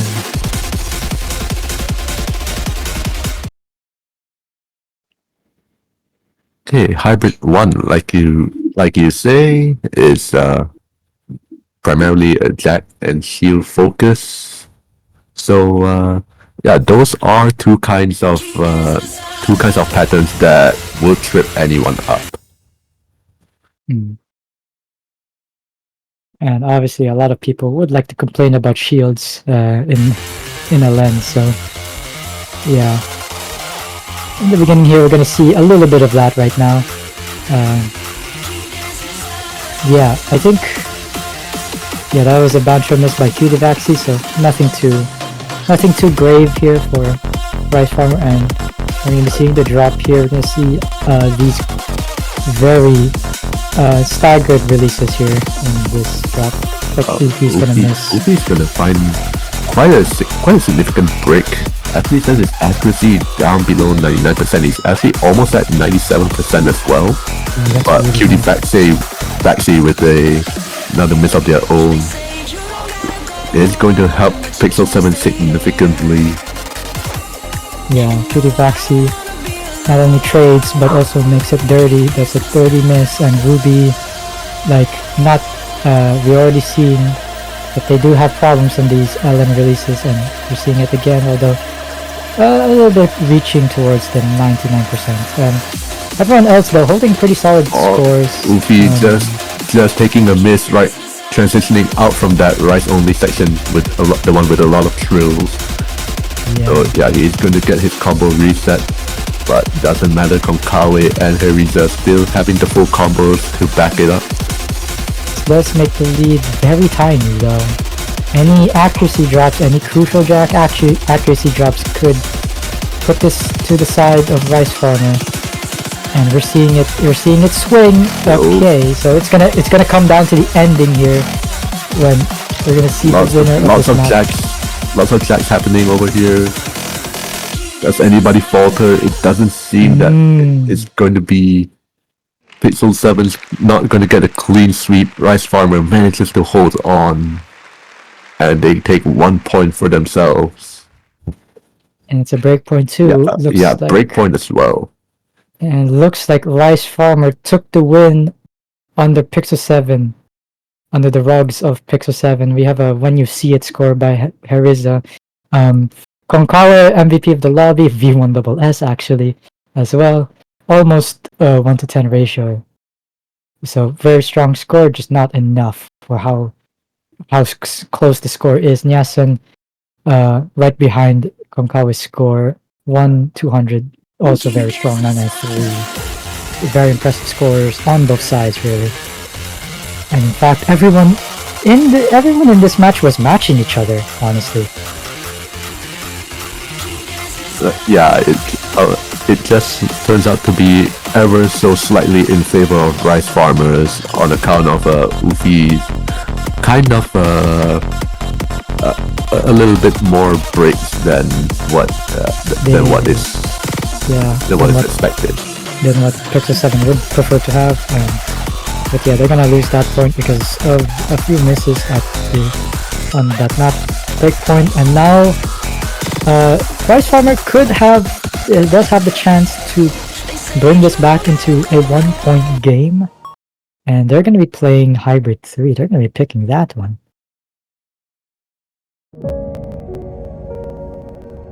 It's yeah, not something that we see often, where normally in a lot of the other matches we have like Rice versus LN, where the Rice and LN would be chosen a lot, but for this match in particular, somehow the hybrid category has been exhausted before anything else. Yeah, that is true. And it is honestly quite weird that a team named Rice Farmer would be picking Hybrid, but looks like we're going to be seeing Hybrid 3. This one is a very technical one in terms of like the releases. Yeah, that is And true. Very bursty as well. So there's gonna be accuracy problems if you're not too careful. In fact, a very dirty miss is a huge possibility with this kind of map.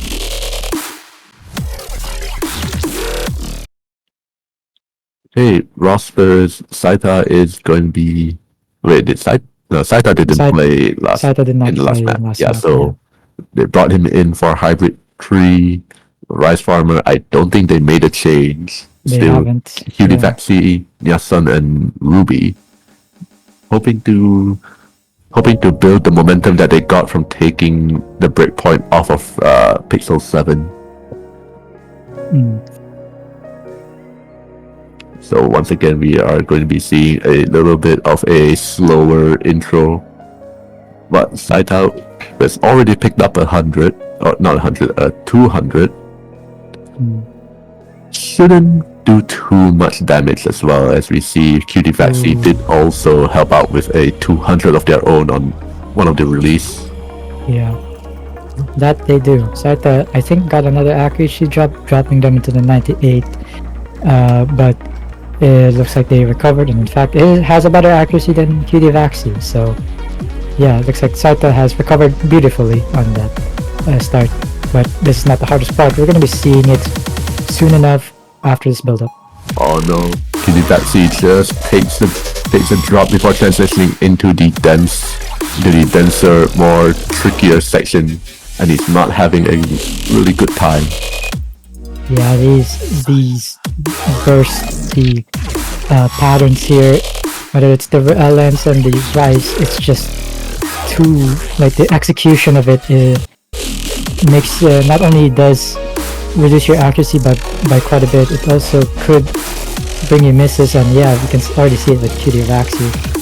Just like that, the accuracy and combo, in fact, just not going well for them. Yeah, they're unable to build any sort of combo in the burst. So down to 98.5, and it is still dropping. Unfortunately for them, the score gap is going to be expanding a lot. Regardless of how Nyasan and Ruby is performing, they are both doing absolutely exceptional. They are holding full combos, but so is Harita and Saita. Konkawi actually picked up a miss a little bit early on, but we didn't notice. Yeah, there was a clean miss. Yeah, his accuracy is actually also still quite nuts. Very nuts accuracy, honestly. Ruby loses out on their full combo at the very end. Nyasan, the only FC for Rice Farmer, but this was a commanding win for Pixel 7 Hybrid 3. So that's gonna go on the way of Pixel 7, unfortunately, for Rice Farmer. Konkawi not even getting a true miss, it was a 50. So just a LN misread or something. Still having the 1 to 10 ratio. Nyasan does get the MVP of the lobby, having 9 200s. And a respectable enough ratio to, hold on. Pixel 7 holding 2 full combos, or actually no, 1, because Saita did miss at the end, so yeah. So yeah, 2 more points until Pixel 7 gets to win the match, 1 more for match point. This is really bad situation for Rice Farmer because Pixel 7 could pick a map that could confirm their match point position. I imagine LN1 could be the pick. I mean, it's not just because I love the song, but yeah, it is truly a strategic pick to go for LN1. Yeah, they could pick any of the islands, considering the fact that they're looking good on those. if they're not really wanting to risk playing the rice maps.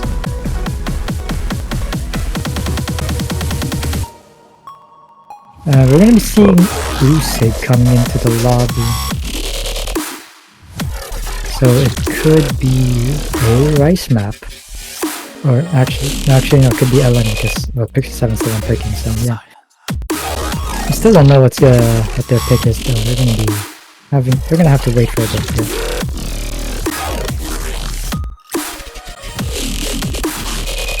And they go for LN1.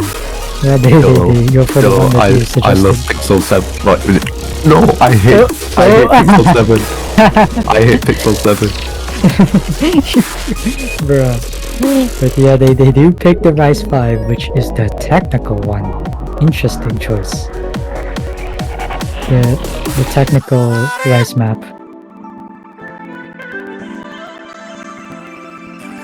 But yeah, looks like they're not gonna be picking the LN1 just yet. They do have the players to handle rice map as well. Konkawi was also part of the Thailand MWC team that made finalists. Yes. And Konkawi did also play exceptionally well during that time. Yeah, very well, honestly. And it looks like there's a bit of a warning. Apparently, if you don't pick your maps early next time, you're going to be rolling. So, yeah, that's not what you want to. You do not want to, leave your map picks by chance.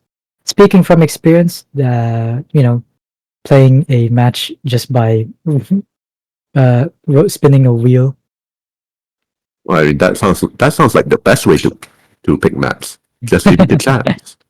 That's stupid. But yeah, we're gonna be seeing Rise 5 picked by Pixel 7. They're looking to save the LN maps. So yeah, I guess they want to play tech, and we're already seeing it right here in the beginning of this chart. No one with notable accuracy decrease, and the lowest accuracy is actually Usig with 99.3. So it is also dropping quite a fair bit though. But Harisa is going to be actually taking a couple of breaks, but Usig picks that right back. But I think it's 1 for 2. Might have hit Harisa a little bit harder.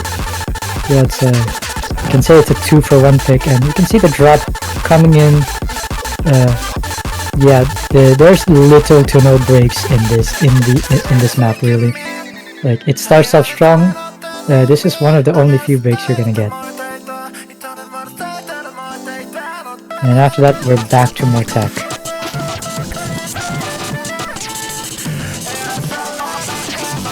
And it looks like, hers more accuracy than Usig. Konkara and Nyasan just battling it out against each other as usual, and Ruby and Saito as well. So it is very equal. All players are equal in terms of accuracy and combo. So the lead is just swinging side by side. Yeah, there's not a clear indicator of who is actually outperforming the other team right now. You see, actually, Rice Farmer has a little bit of a score advantage. But Usig with another miss right here, and no response from Pixel 7 in response to that. And picks up another one of those. Nyasan as well at Harisa. There's their 1-for-1 break, but unfortunately, it's not between who you would expect to see it on. Yeah, Nyasan, the top scorer of Rice Farmer, unfortunately getting the choke miss. So yeah, just but actually look at his ratio is actually in the double digits. Yeah, the 2-digit ratio is insane. Could have been, I think, V1SS, name, but that could be a Ellen misread or a Rice 50, so I'm not sure. But Konkawe holding the the MVP of the match, 1-200, insane ratio. That's that's the usual for Konkawa. Other players in the team, we have Taita barely going into the ninth, actually almost reaching 990k score. Ruby as well. The B seeds for both teams, they were almost identical to each other. And also the C seed as well, Harza and Usig. Yeah, the C seeds as well. Only a difference between both of them by about 3,000 points. Unfortunately, it was the ASC Nyasan who picked up the 50 and the miss.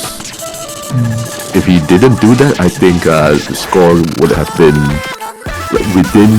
within 1,000 points. Just saying. Yeah, this is going to be Rice Farmer's pick. Pixel 7, for that map win, that confirms them into the match point position. If Rice Farmer has to win every single map from now on, 4 maps in a row to force tiebreaker, and that's going to be, just from that, you can already tell it's a uphill battle from here. Rice 2 is the pick for Rice Farmers to hopefully stage a comeback, starting off with jump screens or not stamina rice. Not really stamina, but it is more denser.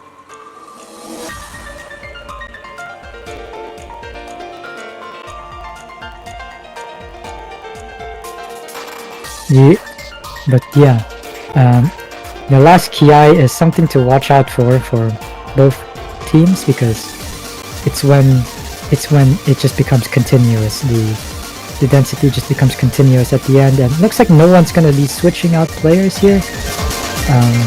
Everyone's staying same players: Usig, Ruby, and Yasin for Rice Farmer, Harza, Konkawa, and Saita for Pixel 7. Same 3 players. Yeah, well, they were going from Rice 5 into another Rice map, so it makes sense to maintain their Rice roster. Yeah.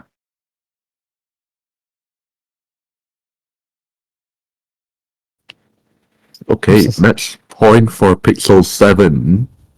And we are getting into Rice 2. Yeah, the broken, the jump stream, hand stream map. The beginning here, not so noteworthy. We're going to be seeing the drop happen soon enough.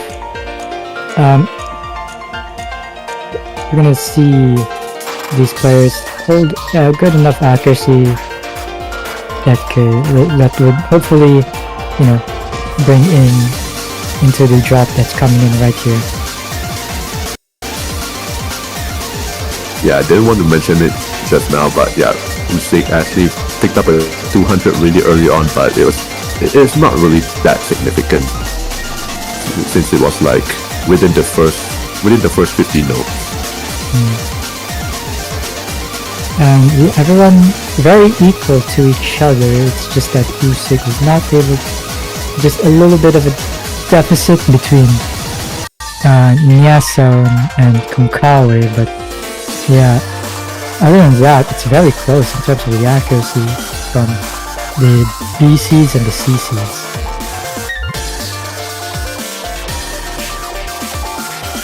And you see these bursts coming in, and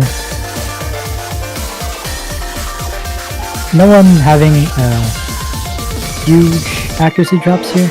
And yeah, you see another Ki coming in. Yeah, these players look like consistency monsters. Especially Konkawa, who has not dipped below 99.95 since the start. The lead is swinging back and forth though. Actually, Harisa seems to be dropping his accuracy a little bit though, and a miss coming from him. There are 2 misses from Harisa there. This puts a lead solidly into Rice Farmer, although this is the final quarter though, where the map does become really continuous, doesn't let up. Harisa is going to be finding another break. who seems to be underperforming for the entire match, is actually popping off right here, managing to stay afloat. Yeah, looks like we're seeing another point given to Rice Farmer, their second point, and it's pretty big from them, considering the fact that they're gonna need more than this. They're gonna need 3 more wins to force tiebreaker here. Yeah, so far Rice Farmer, they have done step 1 in their quest to force tiebreaker, which is win 1. Now they need to complete step 2, 3, and 4 before going to tiebreaker. But of course, with Rice 2 being Rice Farmer's pick, so now that difficulty in staging the comeback is going to be a lot higher, because it is going to be Pixel 7's turn to pick, and I'm not too sure what they're gonna go with, because LNs are still very much available. Yeah, and they're gonna be picking LN1, the one that you suggested I really liked. Yo, I love Pixel 7 now. I guess you retract your previous statement of your opinions on Pixel 7. Of course. Yes, Pixel 7 is my favorite team in all of ASC. Hashtag not biased. But yeah, we're gonna be seeing the LN1 coming in. We're gonna be seeing some LN, some consistency. I mean, coordination-based LN, really. We're gonna there's a lot of control needed in this one, which I'm sure Pixel 7 is good enough for. The question is Rice Farmer can Rice Farmer step it up to contest against that? Yeah, they might be bringing back in Cutie Vaxi for LNs. But so far, Nyasan and Ruby has been the sole A and B seeds for Rice Farmers, not making a change whatsoever in this match.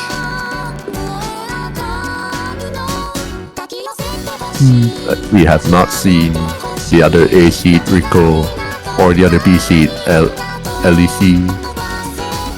Yeah, maybe they could join in, considering the fact that Aiza is the C seed, so one of them could join in.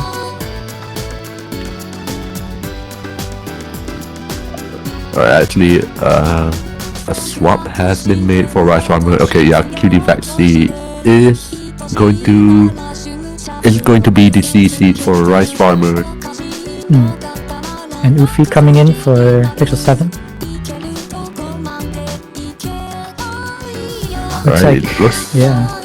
Looks like that is going to be the confirmed roster. So will Rice Farmer be able to hold off Pixel 7 once again in their quest to force tiebreaker? Yeah, it seems like Big Noob seems busy. So yeah, Ufi's gonna step in for the LN instead of Big Noob like usual. So Oh yeah, Big Noob was playing like the first couple of maps, but so far right now it's been the Ufi and Saita show for the B seed for Pixel 7, and we get into LN1 Magnet. Ooh, Cutie Vaxi, the accuracy drops not big great. Big at drops releases were not in their favor whatsoever, and combo as well. Yeah, that is a rough start by Cutie Vaxi, and this map is quite long. So let's see if anything happens for Pixel 7, but Cutie Vaxi with more misses, not giving Rice Farmer any immediate space to take a lead at least. Yeah, so early lead for the Pixels. Well, Rice Farmer right now only Nyasan above 99.7. just as soon as I spoke, as soon as I just said his name, I just spoke a 200 into existence. Yeah. Kawe, as usual, 99.80. That's just the norm, honestly. Ufi, but well, Ufi Ufi's misses, gonna be but trading with Cutie Vaxi, but I think, never mind. Cutie Vaxi seems to be not too confident on this LN on the releases. yeah, But I guess actually his accuracy is on par with Ufi though. I guess it's just a difference between the player's comfort in this kind of LNs, really. Here's on the same accuracy line as Ruby. Erisa is matching Ruby. Ufi picks up another miss and is not being responded by anyone from Rice Farmers, so score difference is going to drop a little bit more. Cutie Vaxi is picking up a couple of 200s, but Nyasan is actually tanking hard. Miss from Nyasan, not too good. That's their top scorer, and yeah, it's only Ruby holding the full combo, but Pixel 7's gonna take it. Any misses from Nyasan, they will take it. Yeah, for sure. It's definitely going to be Pixel 7's point to lose. They just maintain the way that they're playing right now. No misses. They can afford act drops here and there. Can get a couple of 200s, and they should still be fine. Ruby themselves is actually also not having a good time with their releases. They are dropping quite a fair bit of 200s on them as well. But he is still the only one with the full combo for Rice Farmer's side. Yeah, and there's only 1/4 of the map left. This is probably the final drop too. And we'll see if these densities could change the narrative that we have right now. But it doesn't seem like it's gonna change until the final. And looks like Ruby gets a miss in one of those releases. Just not too good at the moment. Increasing that deficit. Every player from Rice Farmer has found breaks, while for Pixel 7, Konkawi and Harisa is still holding on. And this already seems a little bit too late. 30,000 points of difference in favor of Pixel 7 with less than 20 seconds of the map to go. There is just not enough time for Rice Farmer to stage a comeback. And there you have it. The final LNs, the final notes. And Pixel 7 picks up the victory. Yeah, congratulations to Pixel 7. They move on into the finals. They're gonna be facing against. From what I remember, they're gonna be facing against. Alright, I'll just pull up the challenge real quick. Skibidi Hybrid Soup? Or no, actually, yeah. Skibidi Hybrid Soup is gonna be the next match for Pixel 7 in the losers bracket. And yeah, Rice Farmer, they did try their hardest, honestly. They lost the round of 16, but they're trying to go on a run on the losers bracket. Unfortunately, it ends here on the semifinals. They did fight hard against teams in a higher seed than them, team name and 83.33% Chinese and 16.66% Filipino team. The fourth seed, like it's really tough. Like definitely props to them for that, but unfortunately their run has to end, and here it is at the hands of Pixel 7. And yeah, we're gonna be seeing a tiebreaker showcase. Looks like it. So yeah, tiebreaker not gonna happen here. This is basically off the board. So this is just for fun. Everyone in the lobby could join in if they want to. Yeah, I think I should join in as well. Yo, Ref, can I get an invite? It's so stupid, but I mean, yeah.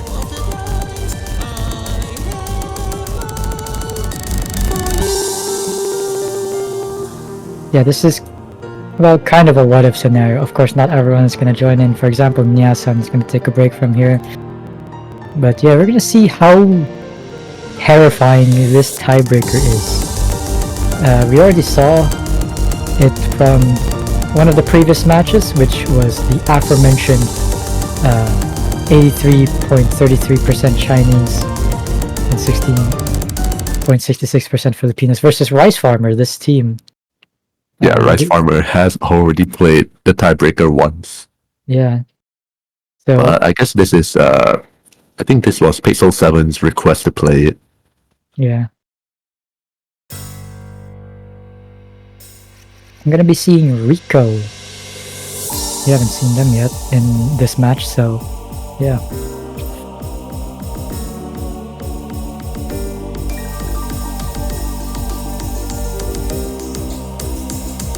The beginning here, not too noteworthy until now, where the density increases by quite a bit with these streams.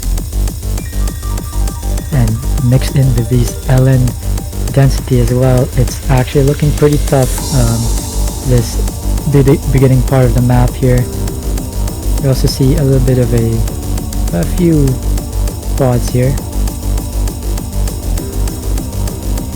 Yeah, 6.7 stars. This is just a little bit higher than every other map in the pool. Just a little. Just So a little. yeah, so that you will see the difficulty spike is also just a little bit more than the rest of the map. The rest of the map pool. The density here is quite tough though. I mean, look at that. Everyone getting misses here, except for Ruby and Konkawa and Herza. I mean, those are really strong. But yeah, look at the density. It's just tough. Oh, we Yeah. have a place your bets in chat here. Would Konkawa FC? What do you think? I have no money. That's what I'm gonna say. It's okay. You can bet your. But I think your Konkawa. PC. Okay, I'm gonna say this. I do maybe think Konkawa is actually gonna FC this actually, because I mean, we already did see an FC actually when it was played, I believe. yeah, but it was a different match. I don't think it was Pixel 7. So Yeah, it was from. Rice Farmer versus the Filipino and Chinese team. But yeah, we're gonna see a lot of these LN walls, and now we're gonna see more of these, bursts. Like there's a lot of bursts coming into this chart, really. Yeah, Yeah. like this. Those there is a vaccine Rico not handling the burst very well. Yeah, I mean, it's very, very hard, honestly. Like, you have to transition in between the dense LNs, the dense LN walls, and not LN, but Rice burst. And you can see a lot of these jacks coming in. These jacks, very fast. Mini Jack Heaven, Yeah, and speed Konkawa jacks. is not slowing down. And you're gonna see a lot of shields coming into this part. This LN. Very dense shields as well. Some of them are like 3 knots long. Yeah, it's so, like, how is Konkawa holding this? Not only is he holding it, he's actually maintaining his accuracy as well. That's actually insane. And yeah, we're gonna be having a little bit of a break here after all the chaos that happened. It would The be so previous funny. sections. It would be so funny if he missed right here. You know what would be more funnier? What? A choke. Ah, yeah, yeah, that would be. That would be very funny if that would happen. Konkawi has surpassed 5,000 notes, but this portion of the map is still not too difficult. Over here, we are going into a little bit more of a slightly inverse ELN. Couple of jacks, couple of shields in between. A burst over here, he hits that with perfection. Yeah, those. How do you even hit those, honestly? Same for Ruby as well. They have been holding. But right now, all eyes are just going to be on Konkawi. Will he hold the FC? A really dense LN sections over here. Yeah, we're looking at the what is it called? What they call the peak of density here in this map. Yeah. The densest part over here, it's just relentless. But so Konkawi just relentlessly holding this. Let's see if the speed part messes them up.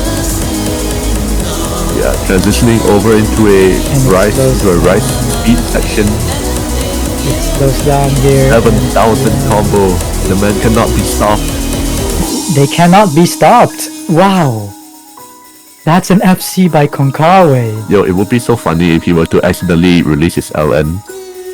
Like right here. Yeah, imagine if then early. Oh, hang on here. And we have the inverse, but it's not. It's Konkawi actually held that one. 3,200. 200s. Damn.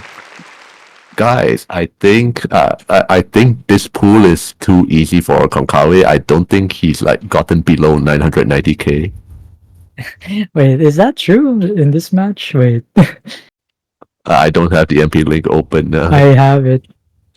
Let me see. In this match, oh, they did went below 990. Yeah, It's probably like a 989. it's 988. Oh, Close enough, honestly. all right. Well, there you have it. Your tiebreaker showcase played by Pixel 7 and Rice Farmer. It does seem that Pixel 7 would have won the tiebreaker regardless of if they went to it. So that is gonna be it. That is gonna be all we have for you for Now, at least, for this match. But Yeah. we do have one more coming up in about 1 hour from now. yeah, What is the match again? it's gonna be Play Robeats versus Lots Tragic Hindi Love Extra. It's gonna happen, as you said, under an hour from now, at least like 51 minutes to be exact. So yeah, if you want to see that banger match, because those are close, honestly, it's a close match, then you gotta stick around for a bit. But yeah, that's all for us here. We'll see you then.